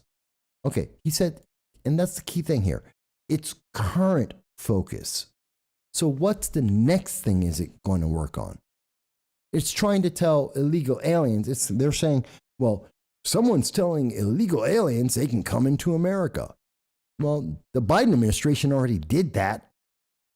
It's not a lie. It's not a lie to say that our southern border is open and that many, many progressives want to have America's southern border wide open. That's not a lie. That's not disinformation. That's factually true. It's true that Kamala Harris, who is the czar of the southern border, is trying to have nothing to do with our southern border. It's true that we sent our customs, our border and customs patrol have been sent over to Poland, many of them, instead of being at our southern border, that they stopped funding our fence to be built down there, that we are accepting people and that they're about to get rid of Title 42, which would allow many more people to come through. And it is absolutely true to say that we've had over a 300% increase in the number of illegal aliens let into America. That is all factually true. It is factually true to say that the illegal immigrants in Haiti decided that it was better to live under a bridge in America, in Del Rio, Texas, to live under a bridge than it was to live in Haiti or any other country in the world. And it's true to say that the Biden administration let 12,000 out of 17,000 of them to come straight into America and go anywhere they wanted. It's true that the Biden administration allowed illegal aliens to enter the United States even with the pandemic. It's true that we had children, so many children coming that they blocked news media and members of Congress, including Ted Cruz, from being able to record and show to the public the fact that they had so many illegal aliens, and all of them were let in. And these kids, they bought hotels to be able to house these children and families. This is all factual information. So what are they going to tell someone that's disinformation? That's all true. It's all real. And they're saying, well, we have to fight the disinformation. None of that is disinformation. We on this channel have been showing you for a year and a half all of the news articles coming from the left-leaning media itself, confirming everything I've just said. We've been doing it for a year and a half. Just go on to any server, type in "no soundbites allowed," illegal immigration, illegal aliens. You will find all the articles. We have dozens of them. This is all truth. So what's their job? What are they truly trying to do? It's terrifying. We're not the only ones who understand this, because you can go overseas, and I want people to see this. You can go over, this is from the Daily Mail, okay? This is from the United Kingdom, and this article is from today, May 1st. Homeland Security Secretary Mayorkas praises Biden's new disinformation czar, calling her eminently qualified and neutral. My God, that man is lying. Despite the fact she dismissed the Hunter laptop as a Trump campaign product, which we know is false, and praised the British spy behind the debunked Russia dossier, Russia collusion. She supported Russia collusion, which was a lie, just like Adam Schiff lied to the American people nightly on Rachel Maddow's program. Every night for 3 years, they lied. And she believes in that lie. And yet she wants to be able to decide what's true and what's not true. She said that the Hunter laptop was fake, didn't exist. It was Russian disinformation. It was an election trick. And we find out not only from every news media source, but even though the Times, the New York Times, had to admit, although it took them 2.5 years to do so, that it was absolutely true. It was real. And that they manipulated the public to be able to hide this story from you. She's not about any truth. But here's exactly what the Daily Mail had to say about this.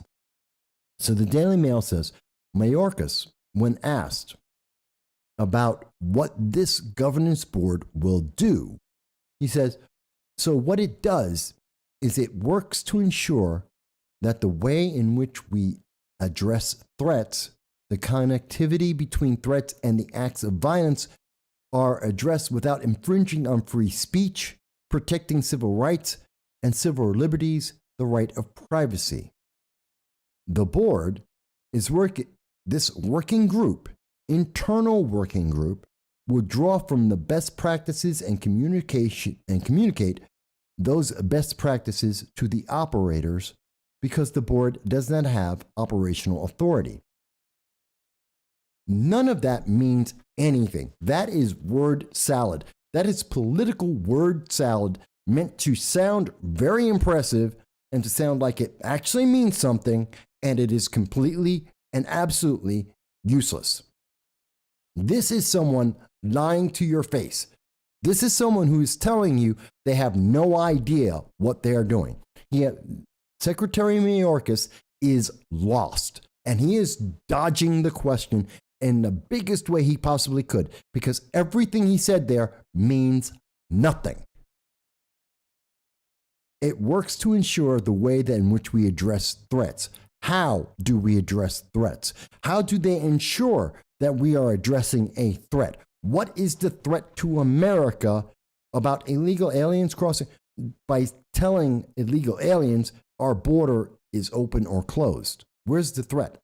The fact is, it is open, it is documented internationally, and they're getting across. Are they going to shut down the Daily Mail, the Guardian, the Israeli Times, the Times of India? Because every single one of them say that the United States southern border is open. And I've documented that. So what are they going to do? The connectivity between threats and acts of violence. Wait a minute. So this group, which we have been told already, is going to be focused currently on Russia and about immigration, and they're talking about violence. Where are the violence? What violence comes from Russia saying that, the Hunter laptop is real? Where's the violence? Where's the violence about immigration in the United States? Where's the violence? What acts of violence are they talking about? That makes no sense. That has no connection to what they are telling us this is supposed to be about. In fact, the only violence they could possibly be talking about is BLM. Because BLM burnt down cities. They caused billions of dollars of damages across the United States. 22 cities were damaged and destroyed. 36 people died. Hundreds of people were wounded. More businesses closed and people were left homeless and without any work. That's the damage. Are they going after BLM? I don't think so. And this board, this Ministry of Truth, infringes on free speech by its mere existence.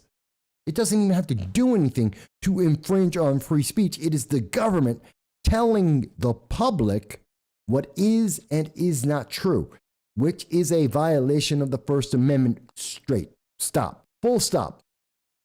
It is a violation of civil rights. You are allowed to believe whatever you would like to believe.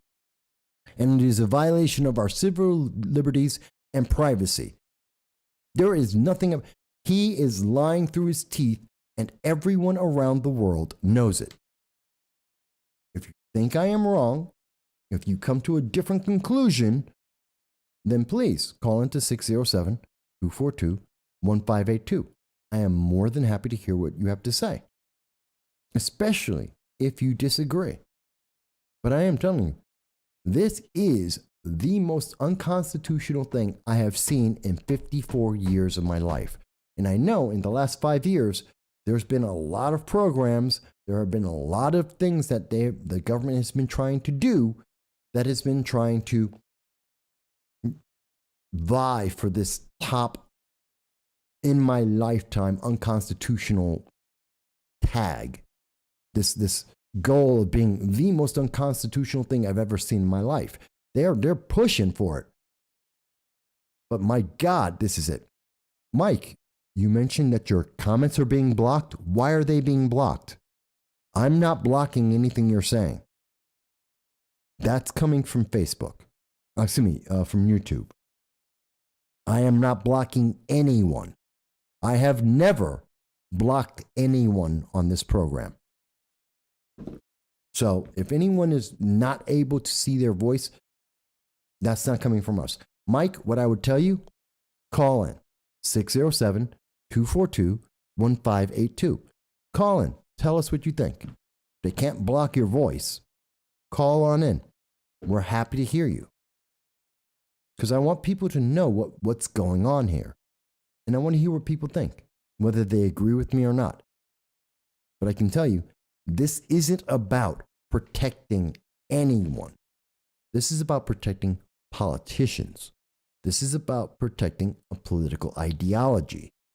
And they're taking advantage of everyone. And they're using the power of the United States government and your taxes to be able to do this. They're trying to tell us that this group they have no power whatsoever. Then why do they exist? There's a good question. If they have no power, why do they exist? Why are we spending our taxpayer dollars?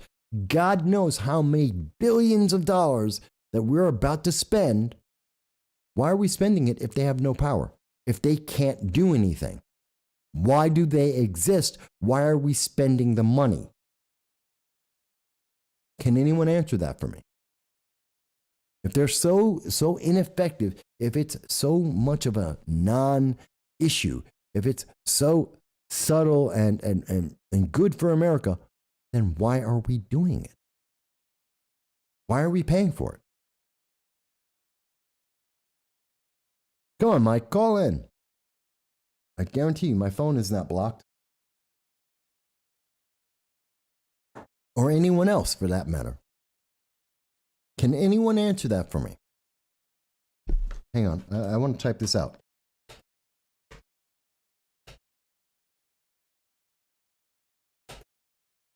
What is it?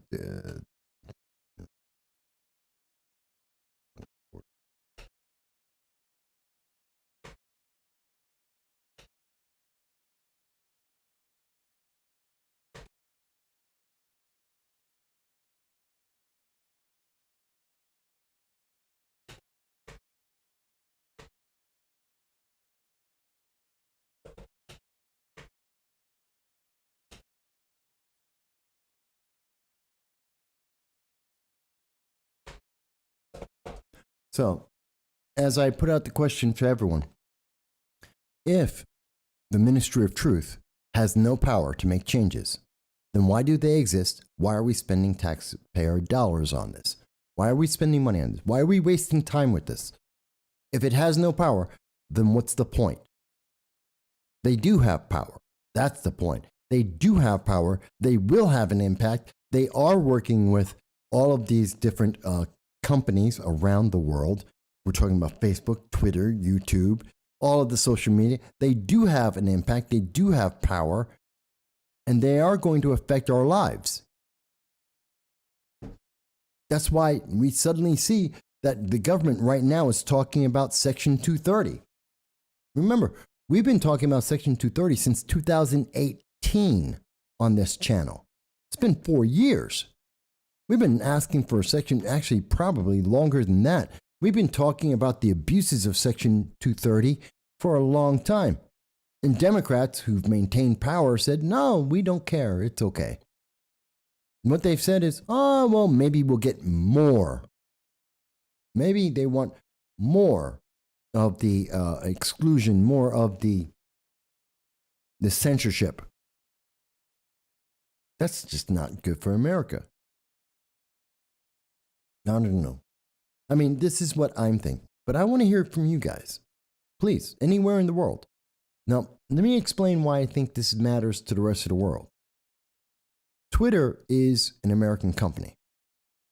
This board is going to affect Twitter, which means it affects everyone. Like in India, where the Twitter, under the prior administration, before Elon Musk, they Twitter actually silenced half, I think it was about half of the nation of India's Congress.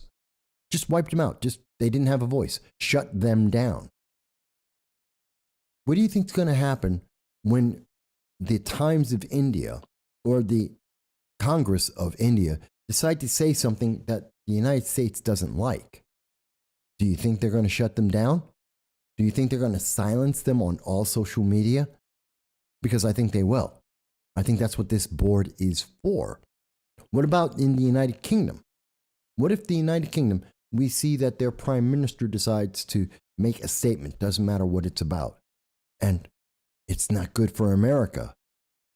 The Disinformation Governance Board will just shut them down. We'll say it's not true and block them.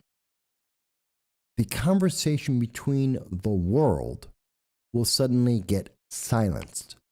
And we will have autocratic governments telling the people what they said instead of what they did, in fact, say. It will raise tensions. It will raise divisions. It will cause more wars to happen than not. That is what I believe. Ultimately, that's what I think it does. It destroys free speech. It terrorizes the American people. And it's going to cause more violence. Now, you may tell me, Mike, I disagree with that. I think you're completely wrong. I think this is going to be great. Please tell me how. Please tell me how this is going to make America better. In any way. Please tell me in any way. I understand what the argument is. Well, it makes America better because everyone's going to unify and say, this is insane. We have to get rid of it. Except that's not what's happening. That's not what's being said. What's being said, yeah, it's being said by conservatives, it's being said by Republicans, and that's it. And so it's been turned into a partisan idea. Hello, and thank you for calling No Soundbites Allowed. This is your host, Michael Voss on No Sound. And who may I ask is the first name of who's calling? Mike? Yeah. Mike Bowie here. Yeah, go for it. Yeah, I made a comment about that I wanted to have this one point to get across that was blocked, that I thought it was a brilliant strategy to put brain dead Biden in charge while they pushed the socialist agenda behind the scenes. Okay. Like, who would believe that such a feeble-minded buffoon could be doing these things? You know, he seems so, you don't know who to get mad at, you know? Well, I can understand why they blocked it. Not that I disagree with you, but I can see why they would block it, because it's a political opinion that isn't beneficial to the Biden-Harris administration. But you see what I mean? I mean, it's a valid point that he's just a target. So everyone focuses on how inept he is, while actually the agenda isn't inept at all. It's really radical, but you can't pin it on Biden because he's bumping into walls and shaking imaginary handshakes, you know? He has done all of those things, that is true. But I don't know that the agenda exists regardless of who's at the head. There are people who are pushing this agenda. I don't think it's Biden. I don't think he's that smart. Right, but so who do you get mad at? Who do you point finger? Who do you call out? Biden, the Democratic Party, and American citizens. In that order. Yeah, and then Pisaka gets out there and just talks in circles, and another day is gone. You know? Yeah, but the answer is we need people to step up and to vote and make sure that, I understand. I always say term limits are the answer.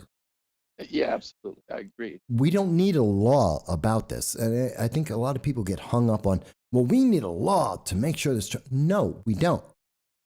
You have the power to vote. If you see a member, somebody, anyone running for an elected office and they've been in there more than 6 years, as an example, don't vote for them. We don't need a law. We just need to vote for someone else. And it will be the same exact impact.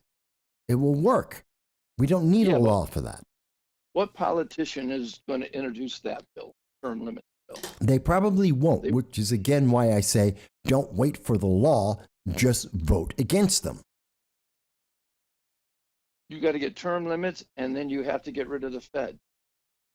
Well, that would solve a lot of our problems right there. Well, the Fed's a different issue, and there are problems there, yes. But in the Like case of, well, I was going to say, in the case of term limits, we don't need a law. I want that to be very clear. If we're waiting for the law to take care of this for us, it will never happen. Right. We have to vote them out. It's the only way that's going to happen, because no one's going to say, I can't go back to one of the best jobs in the world where I get a ton of money, I get a lot of perks, and I get to abuse the system like crazy. No one's going to say, no, I won't do that. So we have to vote them out. The Fed, that's a whole other problem. I think too, the Federal Reserve has to be done away with. I think the people behind the Federal Reserve are calling the shots, and you'll never get rid of them without term limits, without getting honest politicians. Well, the Fed can be changed.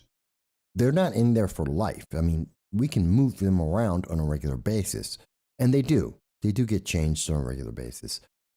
The Fed goes into a whole other problem, and there's lots of problems with the Fed.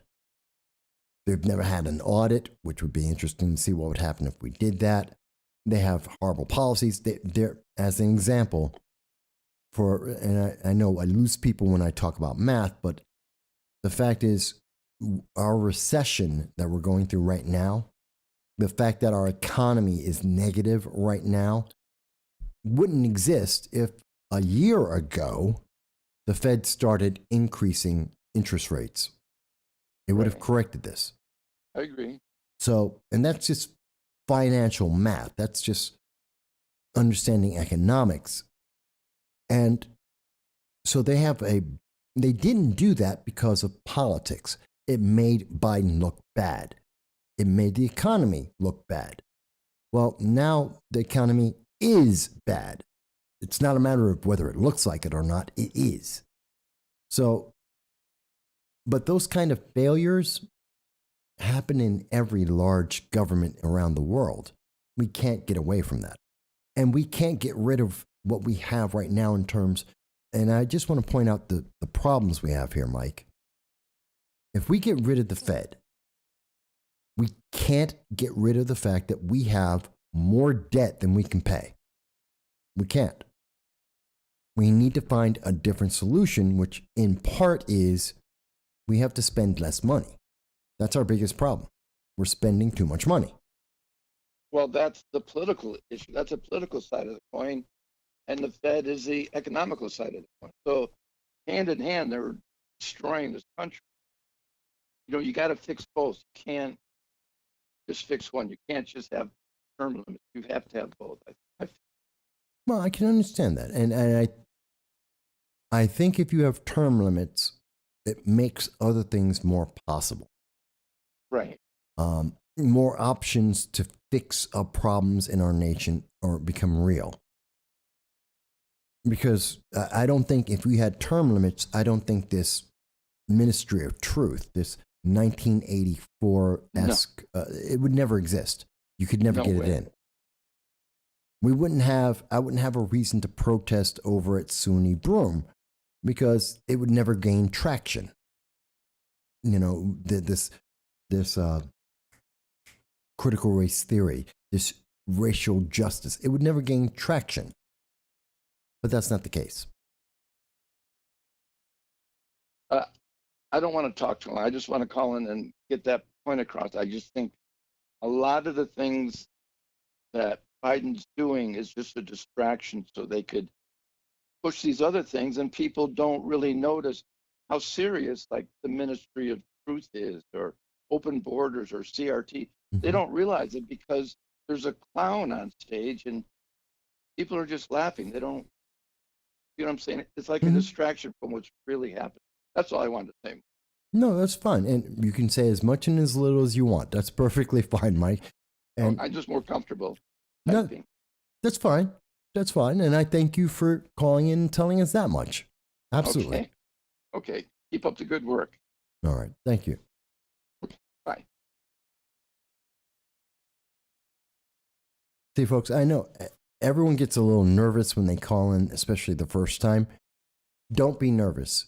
You can say as much or as little as you want on the channel, and that's perfectly fine.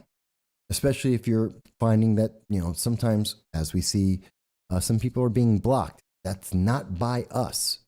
That's not coming from us. That's coming from YouTube. They don't want certain voices out there.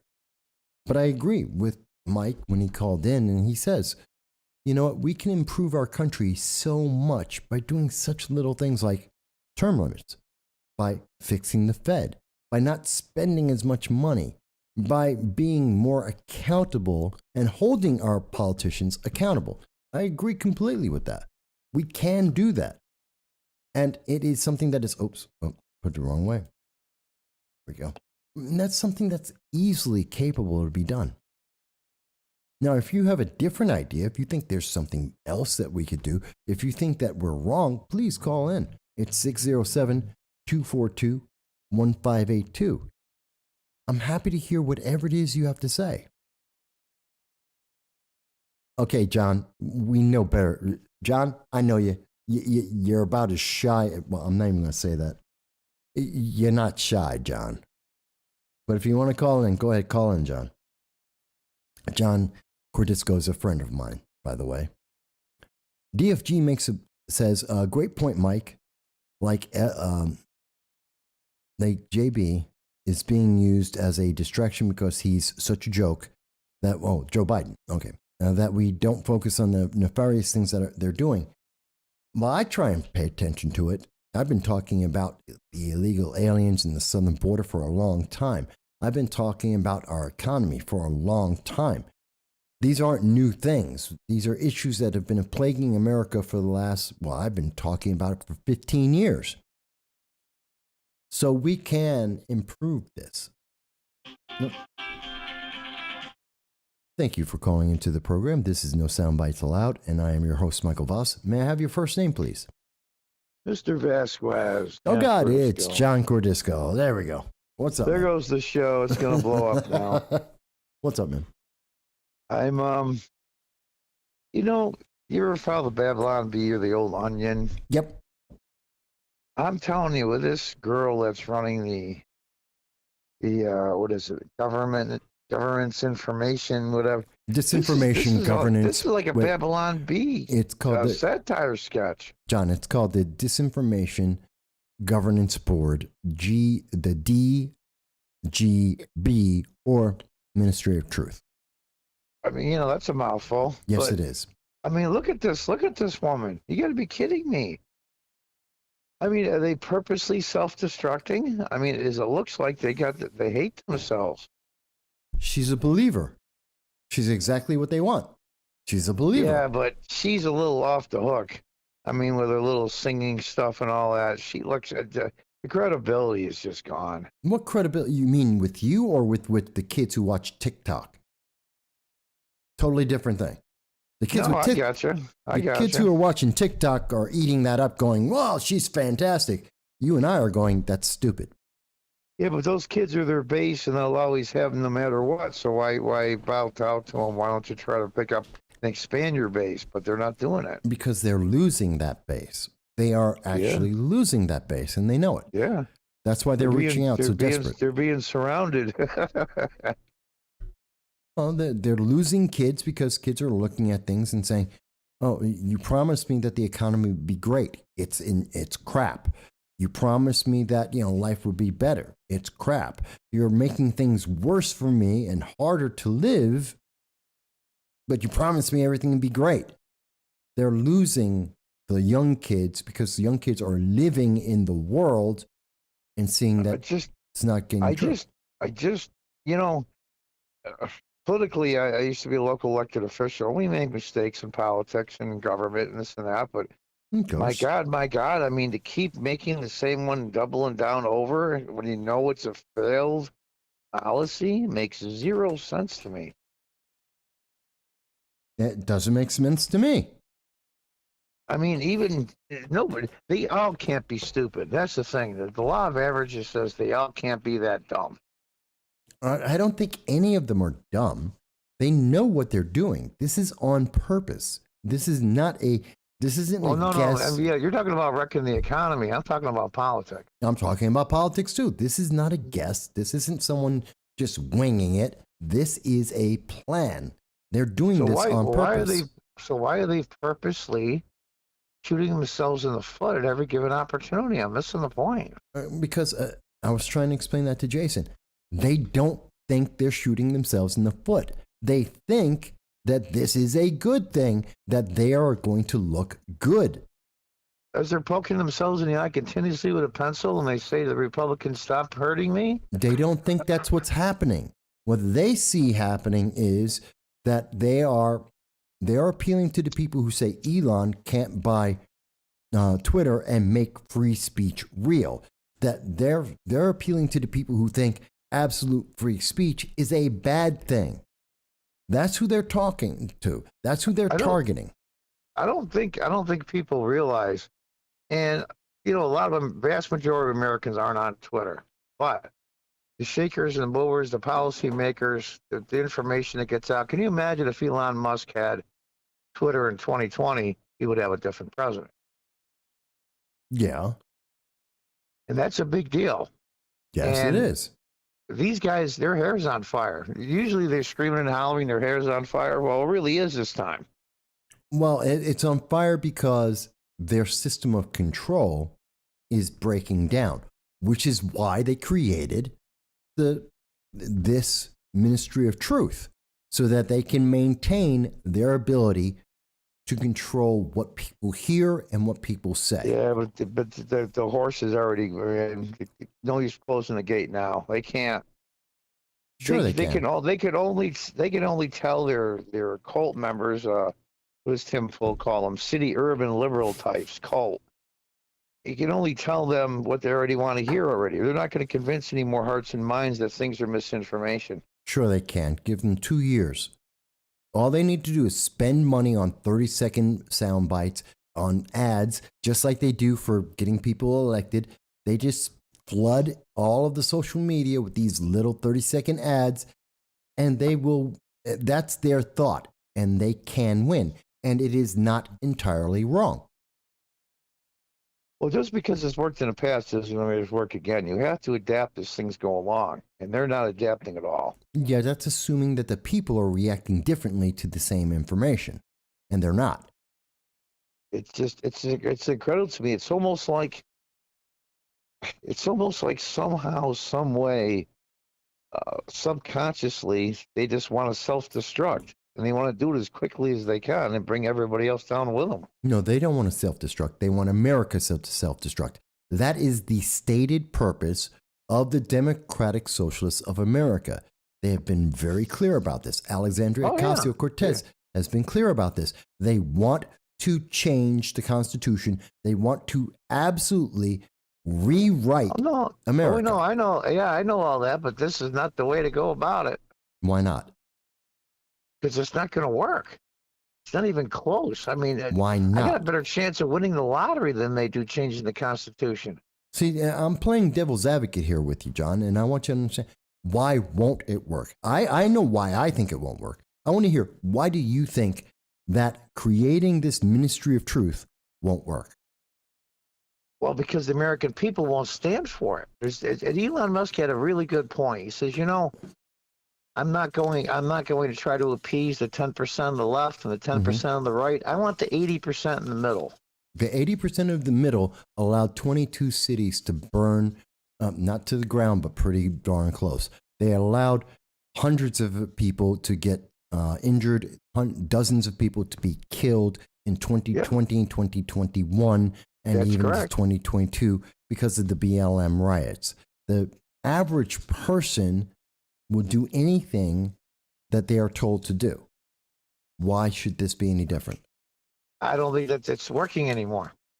I think the lockdowns, the draconian lockdowns in the blue states have woken up a lot of people, we'll say politically as well as my rights have been taken away. They never really thought about it until they lost it. Well, and I'm telling you that you don't only need to awaken 10%. well, as much I don't. Well, you need more than 10%, but Well, no, I mean the 10% in the middle are the ones that are going to determine which way this goes. again, I still think it's more than that. But and my point isn't so much. We'll say it's even 20 then. Well, Okay. My point is, and I'm not trying to say that I think you're wrong. I think people will speak up. I think some are speaking up, but I think we need the majority of America to actually take action. See, there's the difference. We need people to vote. You're breaking up a little bit. Not on my side, I'm not, but Okay. But we need people to speak up, to take action, to write to their congressman, to make the votes and say, no, we're not going to continue down this path, to demand that this thing is defunded. Yeah, and I see that happening, and it's slow, and unfortunately, it's like turning around an aircraft carrier.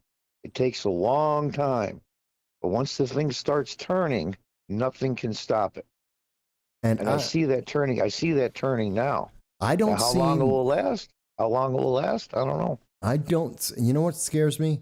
I don't see the middle of the line, the middle of the road, America, the independents out there. I don't hear them screaming about this. I hear Republicans. I hear conservatives. I don't hear the middle of America. Well, I think that they're screaming. They use different tactics. Conservative people, normal people use different tactics than the left. Conservatives are silent. They're almost always silent. I'm one of the few loudmouths on the right that actually speak up. The right is silent. Yeah, no, I'm with you. We need to fight back, but I think the right has a different way of fighting back, and it's really, really frustrating, and it's really, really hard, because the average person is not going to go out with a picket sign and scream and holler. They're just not going to do it. I mean, But they have. And they did it. They did it in 2020. They did it in 21. They think that the voting booth is their way of changing things, and they're technically right, but that's not the only thing they can do. I'm telling you, there is a turning coming, and it's going to be all towards the right. The left is finished for at least a generation. I would love to hear you. I'd love that to be correct. I don't believe it. Well, no, as long as we don't let up. We got 2 more years to go. It isn't just about the presidency in the U.S. In the midterms. I understand, and I don't see that. I wish that were true. Oh, I do. It's I know Reagan used to do the cliche, the silent majority, but I believe a lot of the majority is silent. I agree with that. I do. And they're going to be to get somebody that's just an everyday working person that doesn't really get himself involved in political dialogue and protest. And slowly but surely, they're coming around. It's not as fast as you or I would like. You can't make the people come in their own pace. You can't make them do it. I don't think the average person understands what's at stake. And that's why I think they're not speaking up at this moment. Oh, I think a lot of people are waking up to what's at stake. I don't think the average person understands what happens when this group takes away your First Amendment right. I've talked in the last few months to a lot of what I call progressive type people. Yeah. And their take is basically almost all the same. It's weird. We don't like the Republicans. We think Trump is a monster. We have absolutely no use for the progressives anymore, and we're done with them. And they don't know where to go. So they're just not going to vote this time. And what will happen is there'll be a really low turnout in numbers in the midterms. Absolutely. But it's going to be mostly the young progressives that feel like they don't have a country to go to anymore. And they're going to scream and holler, look, voter suppression. That's why the numbers are down. The Republicans cheated. Well, that's the scenario I see coming. They're always going to say that. And yeah, the progressive, the young socialists are not going to come out and vote. They're not motivated. They don't have a reason to vote. Yep. So, and of course, like always, we always hear the left say whenever they lose, oh my God, this is so biased. There's such a problem. Something went wrong. They always say that. I mean, if anyone who doesn't agree with me, look at the votes in 2016, 2014, 2016, 2018. Look at those elections. Yeah. Look at what was being said by the left. Oh, I'll tell you, I'm more encouraged in the last 90 days than I have been in the last 20 years. And I can't say that. Oh, yeah. Not yet. You know me. I'm not exactly Mr. Optimism. No, and for me to be excited that something's turning around, you know, I'm I can't even tell you how encouraged I am. But now's the time to put the foot on the gas. Now everybody has their own way of fighting back. We can't assume that everybody's going to fight back like you and I do because we have big mouths. But not everybody fights back in the same way. Let them fight back what they feel comfortable with, and it'll eventually turn around. Well, I'm perfectly for people doing whatever they think they need to do. And again, it's not that I'm not saying that you and I, John, we both have the same goal here, to wake people up, to get them active, to get them moving forward. The only goal that I have, I mean, I can't speak for you, but I'm assuming it's the same. On my YouTube channel and yours is just put the facts and the truth out and let people make up their minds. Yeah, and I think that motivates people to do things. When you see the truth, you act on the truth. Yeah, you act on it. And many people, a lot, especially older people, older conservative people, they act on their truth by voting. That's the way they see it. That's the only way that they know how to fight back. Right, which is fine, and I'm perfectly fine with that. And just so the censors who are absolutely listening to this, I'm not advocating, nor are you, John, advocating any violence anywhere. We denounce violence and in any form. We're not saying anyone should be violent. I'm gonna try to call back on another phone because I can't catch any of what you're saying. So. Okay, I can hear you perfectly. Yeah, maybe it's my phone. Maybe I'll try a different phone. Okay. Okay. All right. All right. Bye. So, folks, John, that was John, and he had his thoughts, and I'm very happy to hear everyone. But I truly, and again, for the censors out there, we would never recommend, nor do we support any violence ever. We denounce violence in all its forms, because I know there's got to be, there's censors out there that are trying to, well, they'll try and twist everything. Stop slamming it on the receiver. Once something, so we got a comment from user has been banned, says, once something affects my football normies will freak out as long as it's not a guilt issue. Hello, and thank you for calling into No Soundbites Allowed. This is your host, Michael Voss. Who's speaking? The first name? Me again. I switched. Oh, I have. This is even worse. I can hear you now. It's a little bit. I can barely hear you. How's that? Okay now? No, but go ahead. I'll fix it on my side. Yeah, you sound a lot better on my end. Oh, boy, I went to a landline. It's better. Anyway, I just all these things they're pulling. They don't know what else to do. They're running around with their hair on fire, and they see it. The whole thing is crumbling down. The house cards are coming down around them. And in a lot of ways, I don't want to do a lot of pushback because the fact that let them continue on. Let them continue. Like the old saying goes, you never interrupt your enemy to make a mistake. I don't agree with that. Let them just do crazy, back crap, crazy stuff. And I think eventually the majority of the Americans, not all, but the majority will eventually take up to their nonsense. Yeah, but how much damage are they going to create in the process? Well, that's the problem. That's why I'm not waiting for them to do it. You can't, but the problem is you can't avoid the damage that's coming. You can probably make it less than it is, but it's going to be the amount of damage caused. You can't get around the fact they have the Oval Office, they have the universities, and you can't get around that. You have to take the damage for now, try to build it back. Yeah, but you can't build back certain things once you lose them. If we start losing our First Amendment rights, this is my big concern.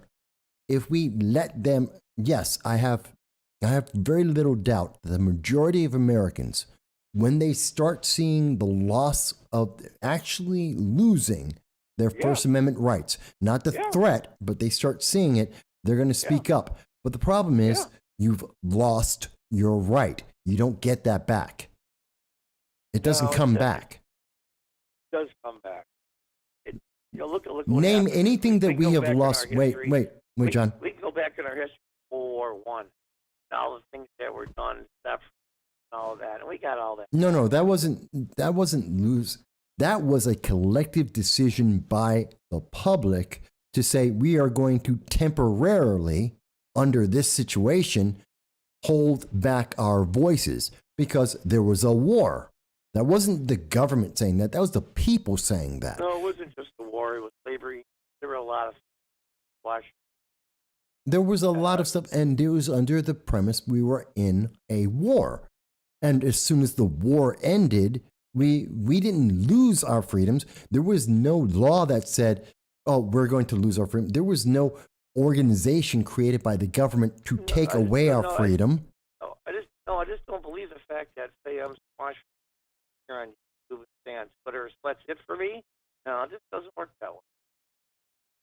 I still have my free speech.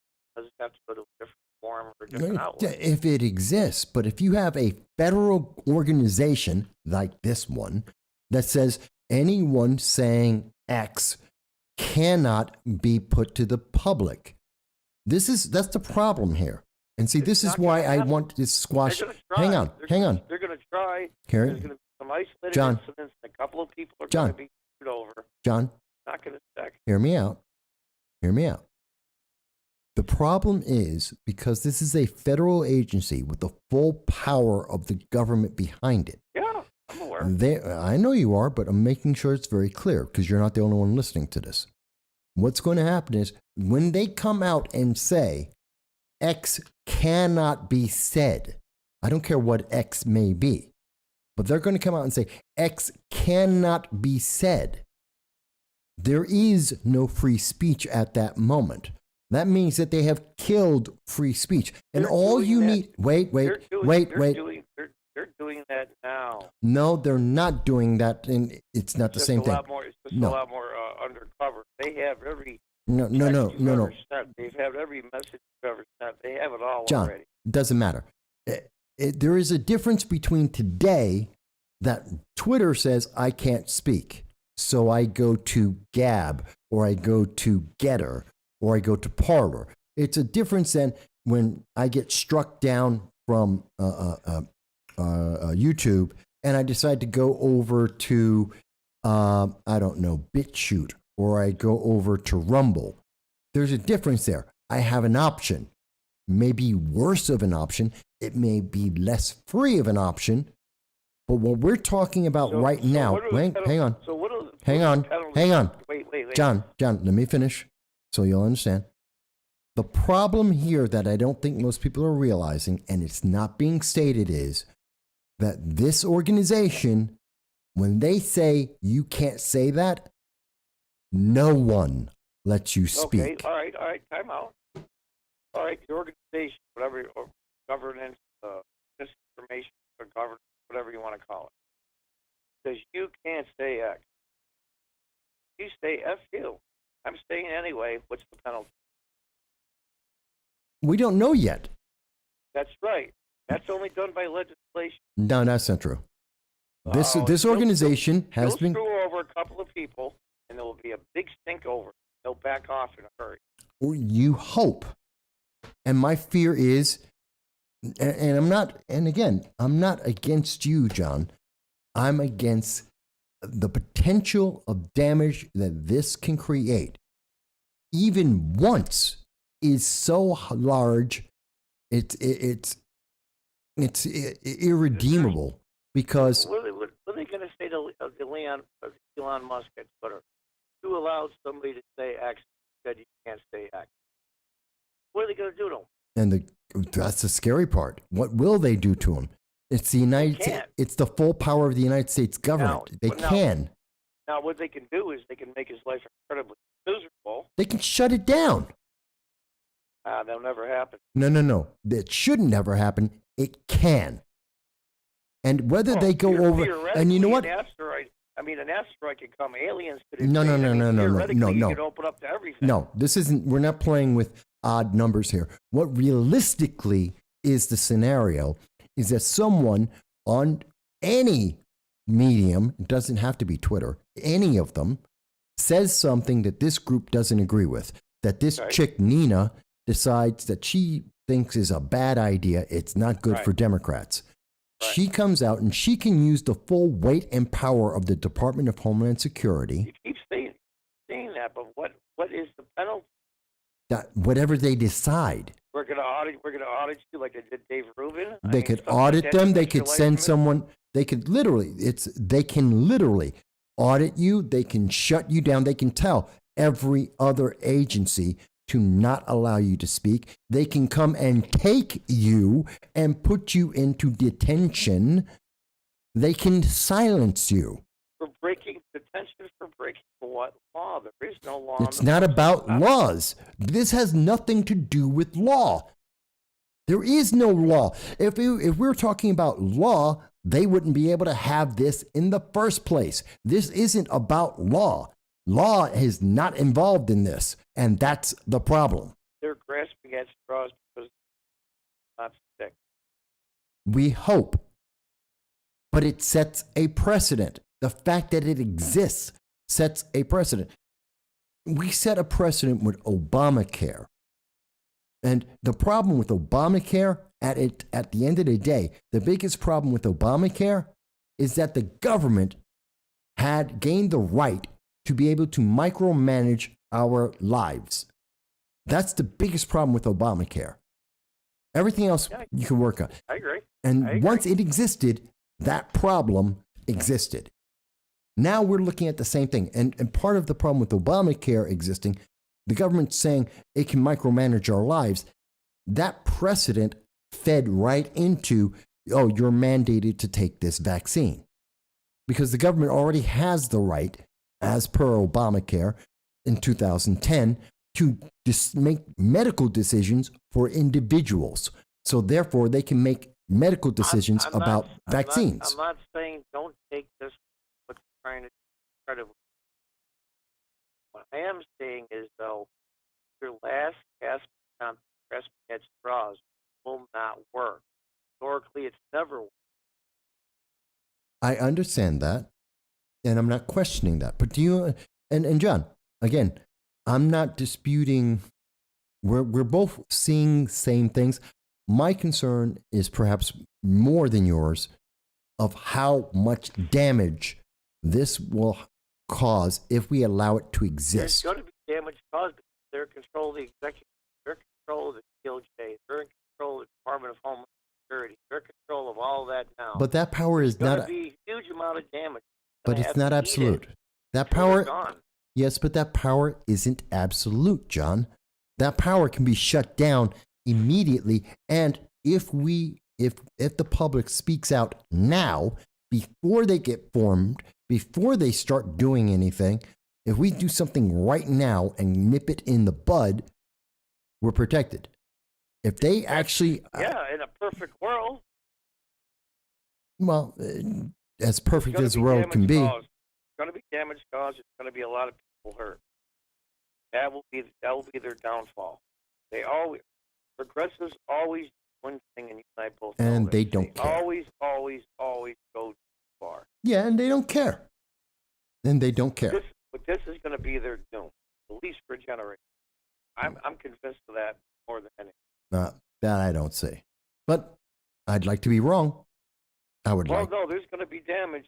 There's going to be economic damage, yes. Social damage, yes. There's going to be emotional damage for children right down the line. We can't avoid it now because we've allowed them to take over every best of American life, universities, schools, you name it.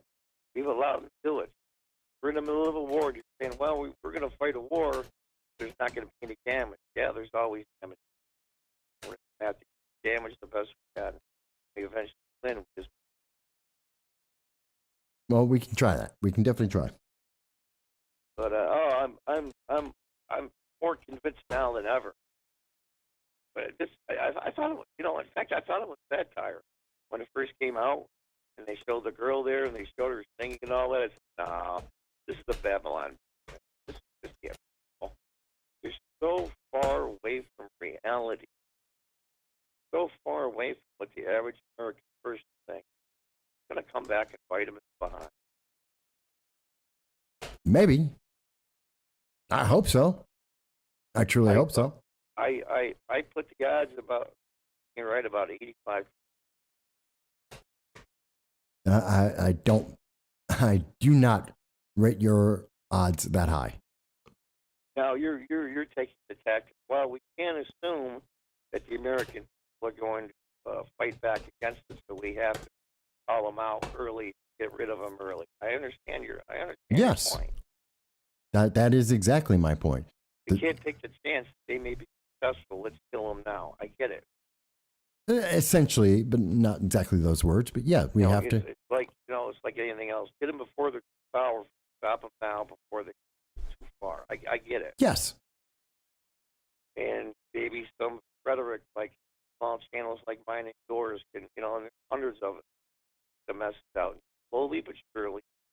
Coming slower than what I would like. We're losing our patience. Guaranteed. Yes. It's coming around. It's just not. Don't show up the way you want them. It's reality. They show up eventually, not in the way you want. That may be true, and maybe, but that doesn't change. I'm going to push for it. I still have faith in the average American. I believe in the average American a lot once they get motivated. Once America's motivated, there is nothing that stops us in the world. The world fears. The most resilient country that's ever lived. Yeah, and the world fears when America unites on an idea, the rest of the world trembles because we can do anything. It still does. Yeah, well, absolutely. Because we are capable of virtually anything once we all put our minds to it and go, okay, we're going to use the power and might of America to do X. I mean, 10 years, we got a person on the moon. And as the president accelerates nonsense, crazy, you and I would think that, well, the average American is going to accelerate their ways of fighting against it. They go at their own pace. It's always been that way. We have to be patient. We're just going to have to get the word out the best we can, and eventually they'll come. Well, I will still try and push forward. I will. No, you and I are both on the same page. Just that I think it's going to be a lot more damage before it turns around. I have to, because it allows them control of everything in the society. No, you can't blame me for trying to minimize it. But what I will do, I'm trying too. I mean, I'm still doing my stuff. I'm talking to people on my channel like you, and I understand. And even if I convinced only 5, that's 5 more. It's 5 times what I had before. I understand that completely. But let me do this, John. I do want to make sure. I'll let somebody else call. That's fine. But I just wanted to say we have the same goal. Just that I think you're. Usually, I don't have any patience. This time, I'm going to show some patience. I think the American people are slowly turning around. I think just let them shoot themselves in the foot, and we'll let the chips fall when they may. And I think it's going to end up on the right side. Because we're going to have a lot of damage. No, I can understand that completely. I do. No, we're gonna win. It's just a matter of when and how. Yep. All right. Thank you for giving a call in, John. I appreciate everything you had to say. Take care. You as well. All right, bye. Bye. All right, folks. So, as you can see, sometimes there are differences of opinion, slight differences. John and I agree in many points, but we disagree on a couple. And I want you to understand, you can call in too. Nope, someone else is. Hello, and thank you for calling into No Soundbites Allowed. This is your host, Michael Voss. May I ask your first name?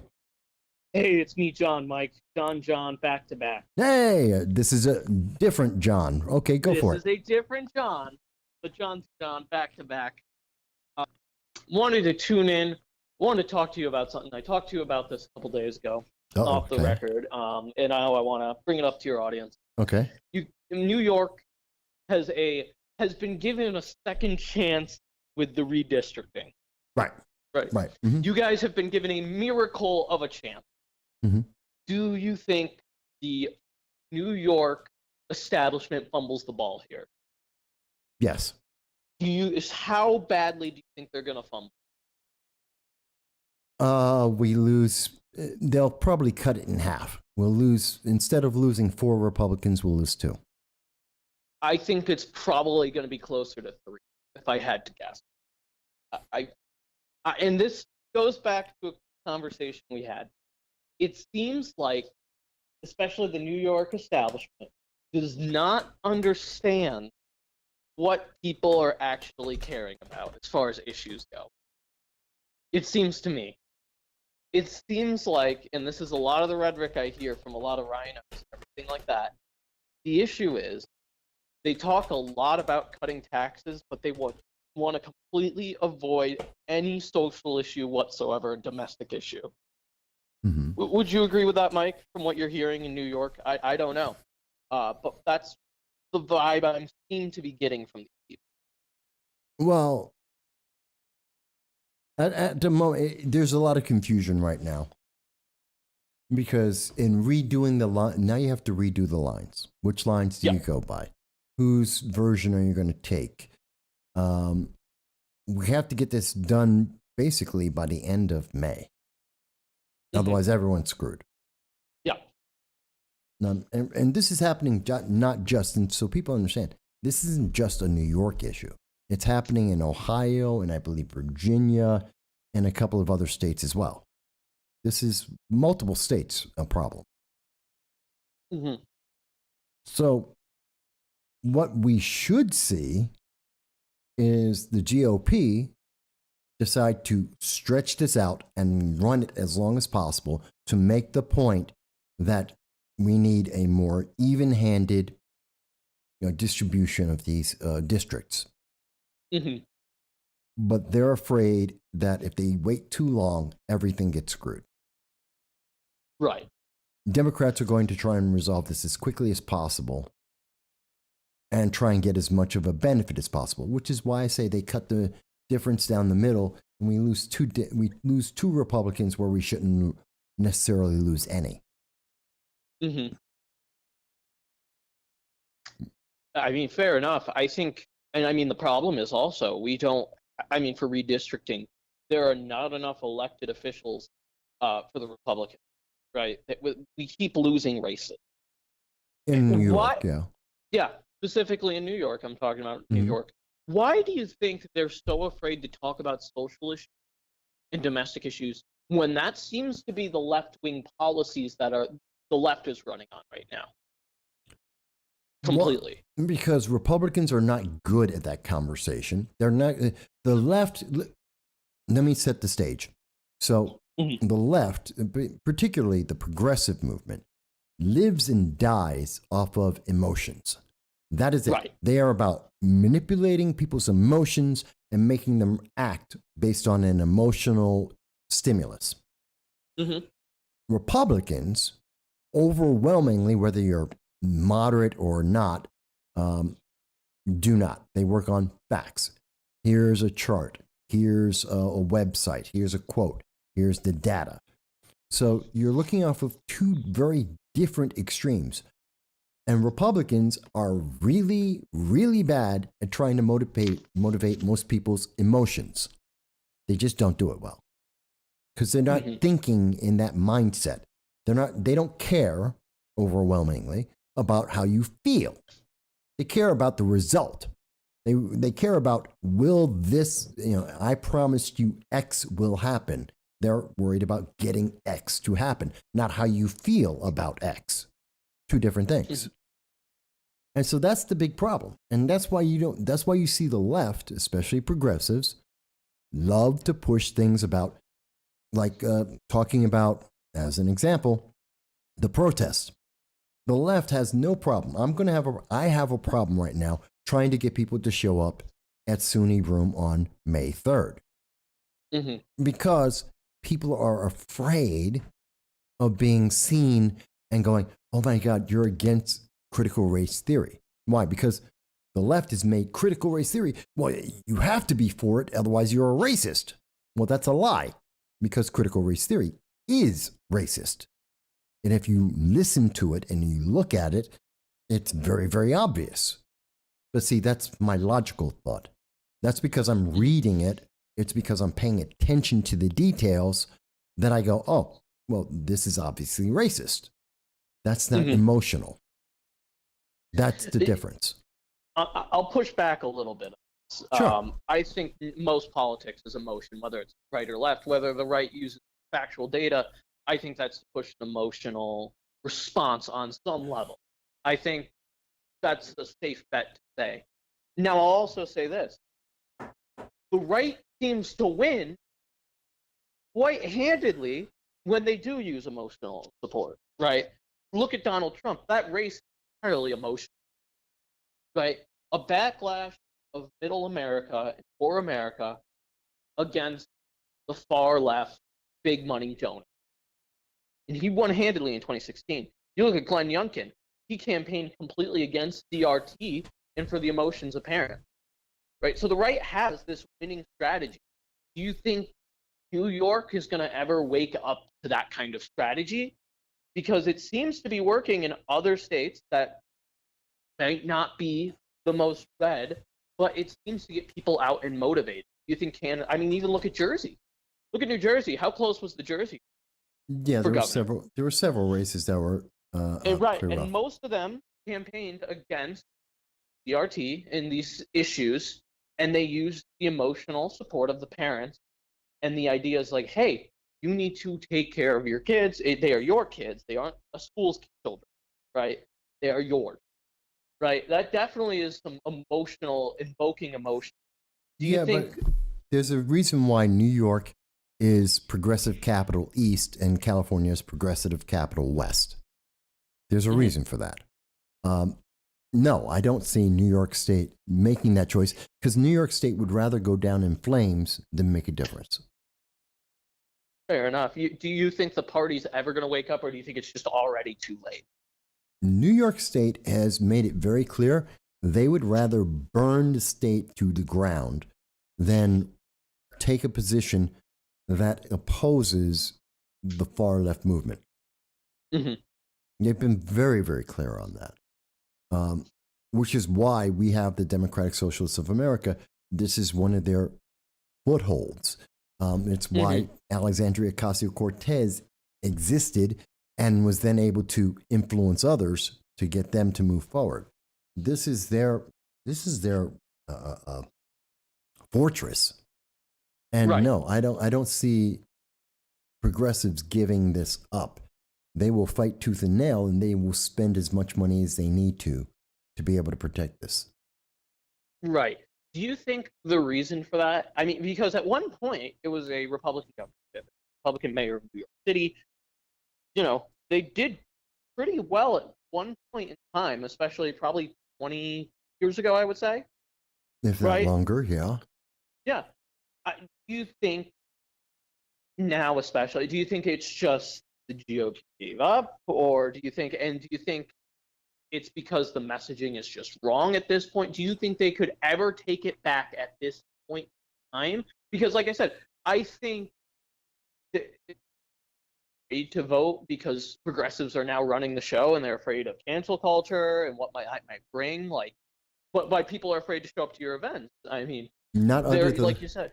Not under the current leadership, because they're not willing to stand up and have their voices heard and to piss off people. They're not willing to do it.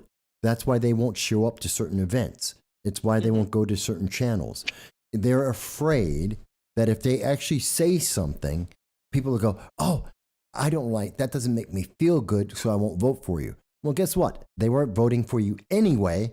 Might as well take a stand and have some guts about it.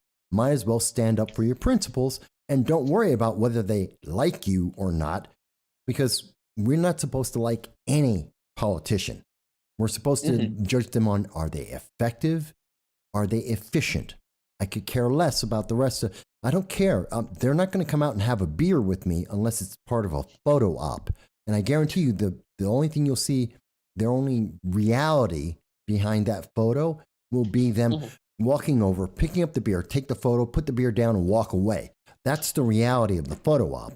They're not sitting there having beers with you, having a conversation. No, that's not real. And we need to be able to either be real enough to sit there, have the beer, and have that person say, you suck, you didn't do this last time, tell me why I should vote for you now, and take that hit. Or they should be honest enough to say, okay, I'm not going to have that beer with you, but you know what? I will fight for this, that, or the other. Yeah.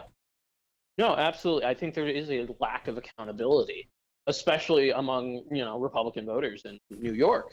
I mean, it doesn't seem like, and when you have like a major party establishment, it seems like there's no way to hold them accountable, especially when they're in deep with all these different groups and things like that. It seems like it's almost impossible to hold, anyone on the right accountable, and the left is just doing their own thing. I think you would agree with that. It's just kind of almost impossible to hold accountability.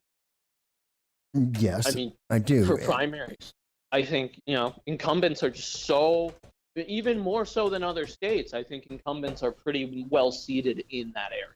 Well, Jason just brought up a good point.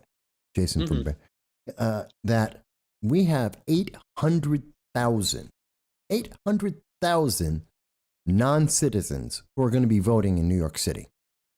And they're using the same exact ballot as I am going to be using, a New York City resident, my entire life. There's no difference. So they're going to be way more by the time you get to election day. You and I both know that. Yeah. It's going to be way more than that. Yeah, and here's the thing, though. This is how far they have gone. So Republicans should be fighting that tooth and nail. We should be hearing about this every day. We should be making people aware that somebody who has no interest in New York State, has no interest in whether or not you get to have a job in New York State or a business in New York State, someone who wants to get paid, like the, what was it? We paid out 100, I think it was 134,000 illegal aliens got paid $15,600 a piece by former disgraced Governor Andrew Cuomo. They're going to be voting for that if we let them vote in these elections. They're going to keep voting and say, give me your money, and bleed this state dry because they don't care, and they'll leave. They'll go back home or to somewhere else. We need to point that out and make sure people understand this is unacceptable. We can't, even if we got people to start moving forward, 1/3 of all the votes in New York State, and in this election, even more than that, are going to be coming from these illegal aliens. That's terrifying. Yeah. No, I agree. And you guys are spending, I'm looking at the U.S. debt clock right now by state. You guys are spending more than you're making in state revenue, quite a bit. $8 trillion in debt. Yeah.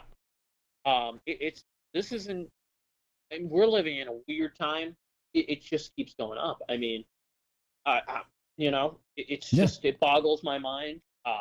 It's one of the reasons I think I left New York, is just because of how, as are a lot of people. Yeah. Right. A lot of people are leaving. It's insane. and you compare it to Arizona, right?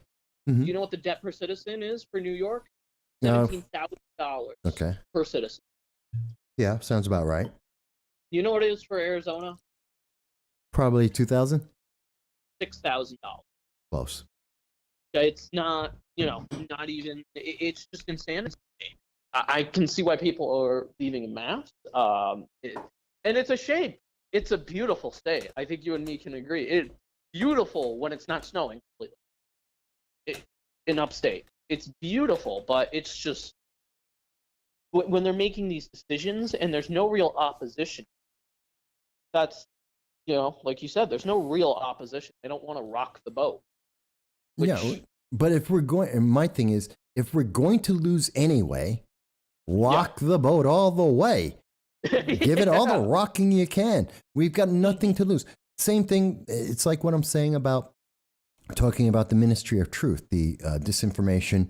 Yes, the governance woman board. who was singing about Harry Potter. Yes. Yes, the dead Harry Potter. That's just The dead really Harry sick. Potter characters. Yes. No, she's sick. I don't know how Homeland missed that one, but They didn't care because no one's rocking the boat. I mean, this should be something that we are rocking the boat so it's looking like it's going to tip over with the amount of reaction people should have. But that's not what we're seeing. We're seeing some of the left, we're seeing some on the right, the usual names, who are speaking up and saying, this is crazy. Are you out of your mind? But we're not seeing all across the board. We're not seeing people, we're not seeing that middle ground of people speak up. Same thing in New York State. We've got all these voters that are from somewhere else who are going to vote to get money for themselves. What about the middle class, middle of America, the independents in New York State, who are going to be paying for that? It's going to be coming out of their taxes. I don't think they are aware of how bad the situation is because it has not hit them yet. And the only problem is once you wait for it to hit them and then they go, oh my God, this is crazy. I'm hurting now. It's too late. Because now it exists. Now it's a precedent. It's there. You can't go back. And that's my problem. You can't really go back from that. You're absolutely right. And kind of going off what you said, I will say this. The Ministry of Truth is probably one of the first times in a long time I've seen the entire collective of the GOP get together to say, no. Yeah. Stop. You have moderates. I believe even John Katko has said this is kind of deeply disturbing, if I'm not mistaken, from a Breitbart article the other day. Hell, Romney should say that. Romney is about as milquetoast as you get. Right.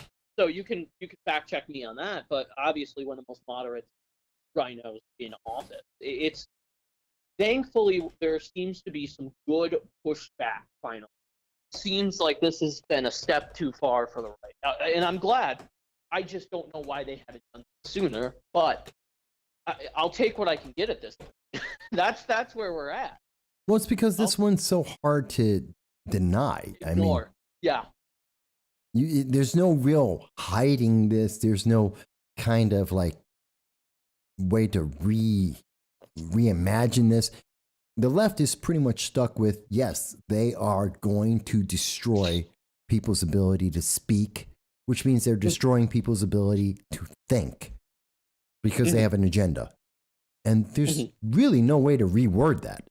There's no way to make it sound good. It just is exactly what it is. Yeah, it sounds like it's straight out of like a fiction novel. I'm going to be honest, the name.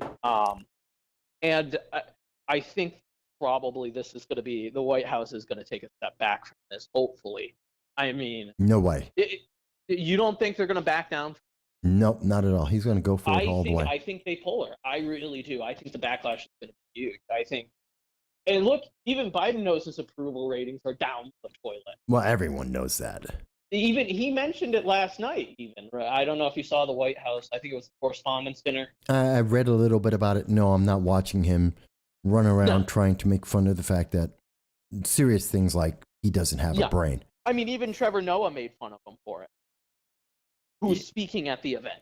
Yes, but that's no. Oh, absolutely. It's great, but I mean, he knows he's doing terrible, and if he knows that, he knows it's only going to get worse for him. He's got to do something. He really does. And this is the thing that this is one of the things to do. I'm doing really terrible. You know what? Stop people from being able to say it. I still don't know. I don't see it going through. I really don't. I see the backlash. No, the thing is, it already has gone through. This isn't something that they're going to make next week. It's already in existence. They made the announcement this week. It's here. Right. But they haven't enacted any policy, have they? well, God only knows what policy. No one even understands what they're going to do or how. Right. But they Essentially, exist. he has announced the creation. It's created. They Yes. haven't done anything yet, as far as we know. As far as we know, they haven't actually It is taken still action. time. We still have enough time to pull it out and say no. Yes, we do, and we should. Mm-hmm. And so this is what terrifies me. But the problem is, I see the middle of America, that 30-40% of Americans who are not Republican, who are not Democrat, who are definitely not progressive, that they're not going to really jump on board until they see them do something. And then once they do it, it's too late. You don't get that freedom back. We're never getting that freedom back. That's my fear. I know the other John I was speaking with, Cordisco, Cordisco doesn't agree. I also disagree with you on this one. I think middle America is going to wake up even before, I think, like I said, I've been seeing the Ministry of Truth nonstop everywhere. It is one of the most talked about topics I have seen from everyday America. I think people are waking up way more quickly than I think people expected. I think the White House thought they could keep this under the rug and just announce it down low. It failed back. I think it backfired. Well, they tried. They tried to pass it through as a nothing deal. Exactly. They tried to get on the radar, but I mean, because the GOP is united and because the right is united on this issue, they're getting slammed left and right for it. And I think he will. What do I think he'll do? I think he'll pull the idea around and try at a later date. I don't think he's going to completely quit the idea, but I think he's probably going to pull. I don't know how you feel about that idea. It's going to go the way of Common Core, where you pull the idea, but Common Core still exists. There's nothing stopping and it's still destroying our education system, and that's my problem. But didn't they change the name of it? They changed the name of it, right? It depends. They just went with a different name. I think that's what's going to happen. It's still affecting our schools. It's still ruining our kids. Right. But the same thing with, you have CRT, which is also intersectionality, is also gender identity politics. They've got 15 words for the same thing, which is racism. Yeah. I think they'll change the name and they'll pick a new director, but the position will still be the same. I think that's probably what's going to end up happening. Well, at the moment, everything is focused on Nina Jankowicz. That's her name, Jankowicz. Everyone's so focused on Nina Jankowicz because she is a joke. She's horrible, no doubt. But they're going to get rid of her, and then what? Because whoever replaces her is going to be no better, and the organization is going to be no better. I think that's exactly what's going to happen. Yeah, I think we're on the same point on that. I think that's what's going to happen. And hopefully, I pray that the right decides to keep pushing this until Biden gives up. That's the goal, right? That's what we want to see. Yeah, we got to get rid of the organization. You and I think she's going to be pulled from the nomination, and I think they're just going to rename it, retool it a little bit with some, put some stickers on it, whatever they want to do, make it sparkle, bedazzle it, if you will, and they're going to bring it right back out, same product. Yeah, and that's my concern is they're going to rename it, definitely. Yeah. Because it's a horrible name to start with. Yeah, so they're going to rename it. I completely agree. Whoever was the marketing department for the White House should absolutely be fired. That it's a terrible name. It's a terrible idea too. But I completely agree with you, Mike, on that. I just see her specifically getting pulled. No doubt. I see that. I think we can agree. That's probably what's going to happen. And then outcome is like you said. We completely agree on that. But see, that's why I'm not talking about Nina, because Nina is meaningless. I don't care about Nina. I understand she's got some twisted ideas. And by the way, folks, we're talking about her singing about Harry Potter being dead. She's making love songs about Harry Potter being dead. Extremely vulgar love songs about Harry Potter being dead. Yeah, so she's a very twisted individual. She's got issues. Yes. Oh, she's got a lot, yes. But I don't want her gone. I want the organization gone. Our focus is in the wrong place. I don't think the focus necessarily. I think you're right. We need to focus more on the organization. I still think we need to focus on her to show what the left is putting out. And this is what the moderate administration thinks is acceptable. That's how far they are willing to go with them. They're so moderate that they want to get rid of the First Amendment. They want to destroy your right to choose. Yeah. And they want to get someone who actively sings about these topics and all this different things and believe these crazy things. This is who they want to put up because they're the moderates, right? Mm-hmm. I think we need to focus on that. I do think we need to have some focus on her. But I completely agree with the sentiment, mostly focus on the Ministry of Truth itself. Yeah. Which also sounds like it's right out of Harry Potter, I'm going to be honest. Well, it's out of 1984. 1984 Harry Potter. It's right out of George Orwell.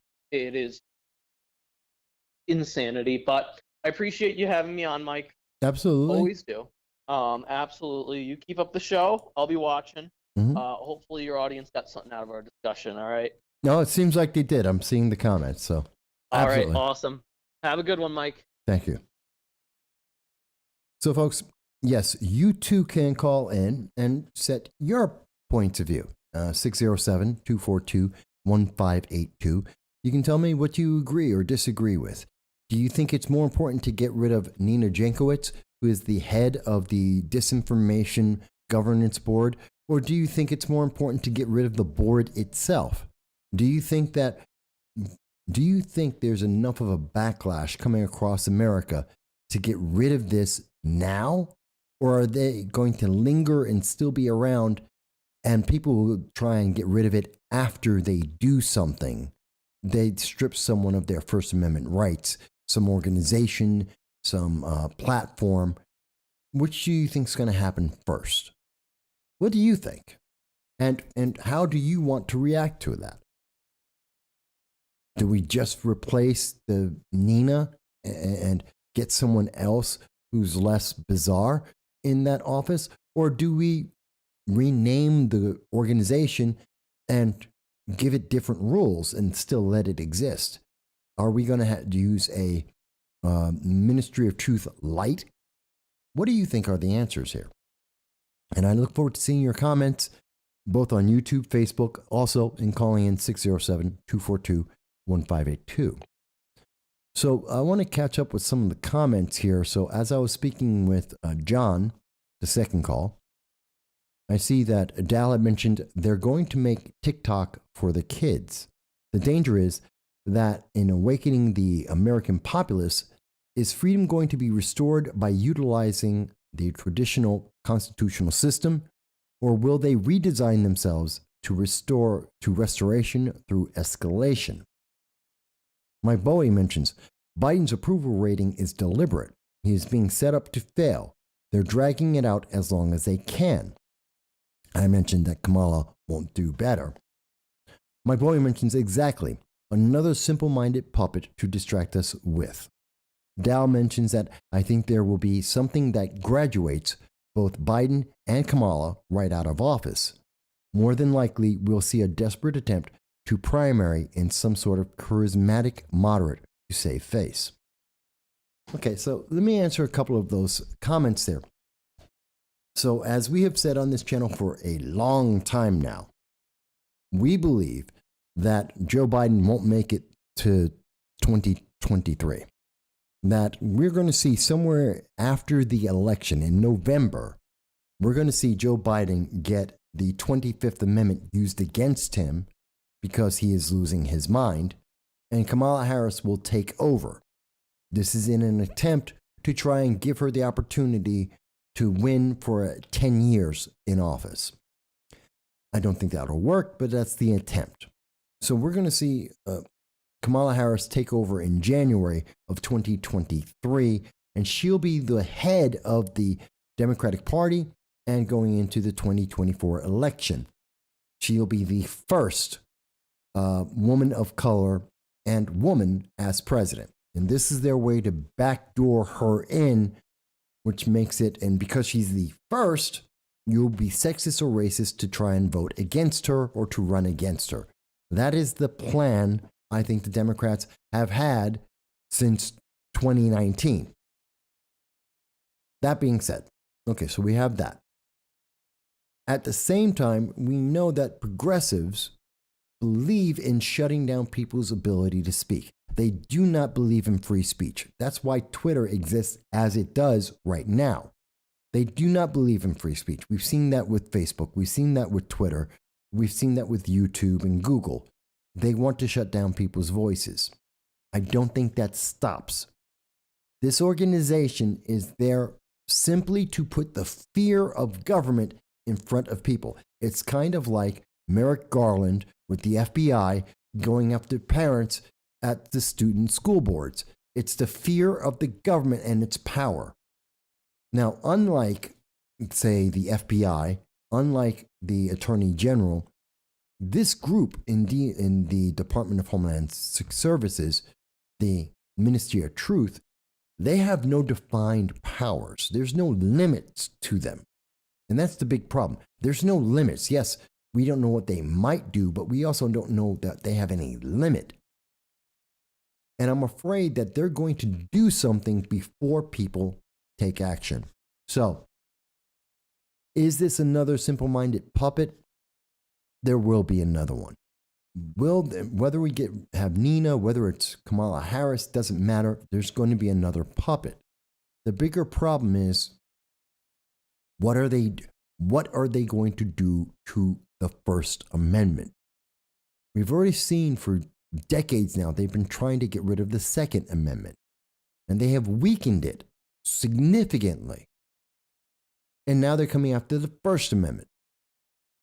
Do I think this works? No. But I think this sets the precedent that they can do something in the future. If this is allowed to exist, if this is allowed to affect even one American citizen, one American business, if they do anything, then that says that you do not have an absolute right to the First Amendment. And if you do not have an absolute right to speak, you don't have an absolute right to think, which justifies what they do in the schools in trying to indoctrinate our children, and it makes it almost impossible to remove them completely. That is my fear. That's why I want it gone now, before they get to do something. Because once they start doing something, then we fall down that slippery slope. You know, once your government becomes corrupt, it only gets more corrupt. It doesn't get better. You don't end the corruption by trying to stop the last person that you knew was corrupt. The corruption is already widespread. You have to clear the whole thing out. Clear it and get rid of the infection and start all over again. I hope I'm making sense with that's clear. I don't know that it necessarily is, because we're talking about considering the future in a way that most people don't think of the future. I think we all think of, well, I'll still be able to say whatever I want. I'll go out, I'll walk around my house, I'll say whatever I want. I'll go outside my porch and I'll say what I want. I'll walk down the street and say whatever I want. Yes and no. Yes and no.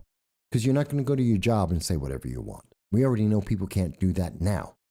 And you're not going to be able to say whatever you want everywhere that you're walking down the street.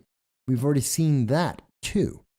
And you're not going to be able to go on to social media, which is essentially the electronic version of walking down the street. You can't go to Facebook or Twitter or YouTube or Google or Amazon and say whatever you want. You can't. And that's the problem. We've already established that there are severe restrictions. And even though in 1789, Madison wanted us to say anything and everything that came to our mind, you can't do that today. That's a problem. But maybe you think I'm wrong. Again, we've heard from John and John, we've heard from Jason that have brought up some great points. We've heard from Mike, and they brought up some great points. They don't entirely agree with me, but they don't entirely disagree with me, and that's good. I don't want anyone to be a parrot. I don't want anyone to agree with me 100%. We should all have some deviations, but I want to hear what you think. What do you think about this? Because it's going to affect you. It's going to affect you, and it's going to affect your job too. It's going to affect how you work from now on. Oh, you can't say certain things or else. Or else. See, you can't write about this or say this because the Ministry of Truth, Biden's Ministry of Truth, have declared that this is verboten. You can't speak about it. And if you did, you're going to lose your job. Mark my words. This group, the Disinformation Governance Board, is going to say that something is off limits for the American people. And then a bunch of businesses, in seeing that the government said, you can't say this, businesses are going to fire people because people already did say that. And they're just going to fire them because the government said you can't speak about it. I don't know how many people thought about that. That's one of the powers this group has. That they merely say the United States government, through the Disinformation Governance Board, says you can't talk about this. And small mom and pop businesses, mid-sized businesses are going to run around saying, oh my God, let's look at what every one of our employees said. Anyone who said this is getting fired. Otherwise, we have the United States government, the Department of Homeland Security, looking down our throat, trying to blow up our business. You know, they're going to do, I don't know, IRS audits or who knows what kind of or investigations of all of our employees. It just will be too much negative, and that's how they're going to do it. Mind you, the Ministry of Truth for Biden, they won't have passed a law. They won't have actually suggested that anyone get fired or that anyone should be silenced. Instead, they're going to use the threat that, oh yeah, if you do this though, if you have these employees, the IRS might be checking out your company. DHS may start investigating all of your employees. And I'm sure at some point we'll find something. It is the threat of this overwhelming giant stepping on you. It's going to happen. And that's why I don't want it to happen. I want to be very clear because I don't know if I made it clear for everyone how I think this is going to happen. Please save this clip. I hope to be wrong, but I'm telling you, that's what I think is going to happen. They're going to say, no one should say this. This is illegal. This is wrong. This is bad. The United States government is against this. And employers are going to run around, just like employers ran around. Coca-Cola. Oh, we need to train white people. Why? Because the government is all into this racial equity. And if the United States government is saying and promoting racial equity, really, come on. They're pushing racial equity and racial justice, then you have to learn that white people are evil. And that's what Coca-Cola did. The government didn't tell Coca-Cola that they have to train white people about how to deal with black people. They didn't do that. The government never passed that law. But Coca-Cola did that because they were afraid of the United States government passing a law that would crush them if they didn't do that. It's the same idea with this. They will never they don't need the government to say, oh, we're going to pass this as a law. All they have to say is, we don't like this. And if your company's letting it happen, if you're letting these people speak, well, we may not treat your company very well. They'll fire people by the thousands. Does that make sense, folks? Do you see the threat and the danger? Does that make it more real and make it more clear for you about why this is a problem and how this problem will affect you? I don't think anyone's mentioned that yet, and I don't think anyone's made it clear to people how this threat will affect lives. And if I hope that's clear. And if it isn't, please tell me. I'll try and make it more clear. But let me also get to some of the comments here. So we left off with, okay. So Mike Bowie mentioned that the left sees what China is getting away with, and they're taking notes. Dow mentions that ultimately the crux of complete free speech is that someone is going to be offended enough to commit an act, criminal or otherwise, to suppress it. The way things have been set up now, the average citizen has no way to fight the subsequent lawfare that could be brought to bear or the violence. They'll have DSH agents to enforce their policies. To utilize any effective redress of grievances requires mass action, just as any litigation, like in the recent compelled speech case, would need to have popular support from other groups. I agree with you for a good part of that, Dal. Essentially, if we don't stop this now, and one of the Johns, Cordisco, was very correct when he said, I'm looking at this as we have to stop this before something happens. We have to stop this now. That is my point of view. We have to stop it before they take action, because once they do, that sets the precedence, and I believe we do not recover from that. We never regain free speech after that. We will have something that will be less than, close to, almost like free speech, but it won't be free speech. Whether you believe in absolute free speech or not, it's not going to be anywhere in that realm. It's going to be government-approved speech. And it may be a lot of government-approved speech or a little bit, but it's no longer free. And that is a problem. And that affects everyone.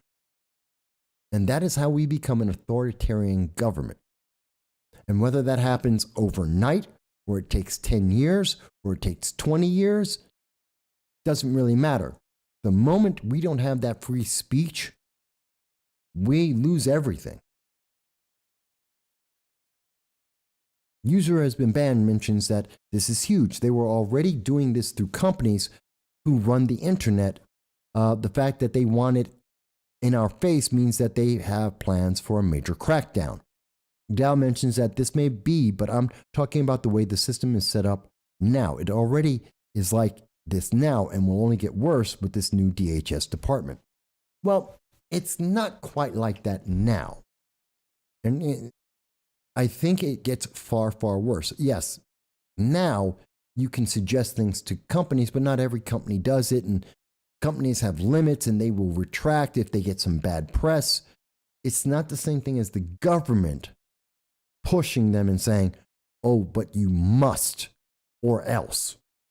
It's basically a criminal penalty.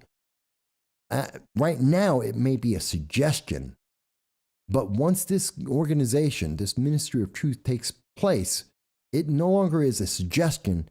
It's an act of law. It is a de facto act of law that you must comply with or else. It's just terrifying. But this is them taking that next step. This is that next step. They said, okay, we can influence certain companies. Now the government is directly going to control them. They're going to control speech. I mean, you could probably go, if you really track this back, you can go back to Jordan Peterson in 2018 when he was first making the argument about C-16, the Canadian bill that said that the government has the right to control people's speech, that the government can compel you to say certain things. And since that time, look where it's only taken, 6 years? And here we are today. Parler is another example. You're right. Parler is another example. It's really terrifying, folks. And it really, really scares me. Because I think it is abominable, the damage that could be done by this. So, we've been on for about 3 hours. It's been a long week for me.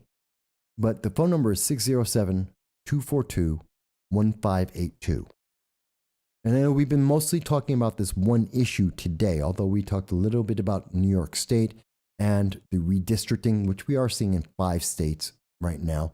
We did talk a little bit about what's happening with China and that we have to be aware and fearful of what China is getting ready to do. So do check that out if you missed it earlier in the show. But I think this is the big issue. This really does deserve its own. I mean, we've talked about it for 2 hours and it deserves it. Adele had mentioned that been doing that through the IRS, the Fed corporate interests in subverting the other branches of government. Yeah, I understand. There's a lot that's being done. We really need to fight back. We are right on the edge of freedom. And I think this makes it very clear. We are on the edge of freedom. And once we tip over that edge, you don't get to come back. That's my fear. And you may agree with that fear and you may disagree with that fear. I like to hear that.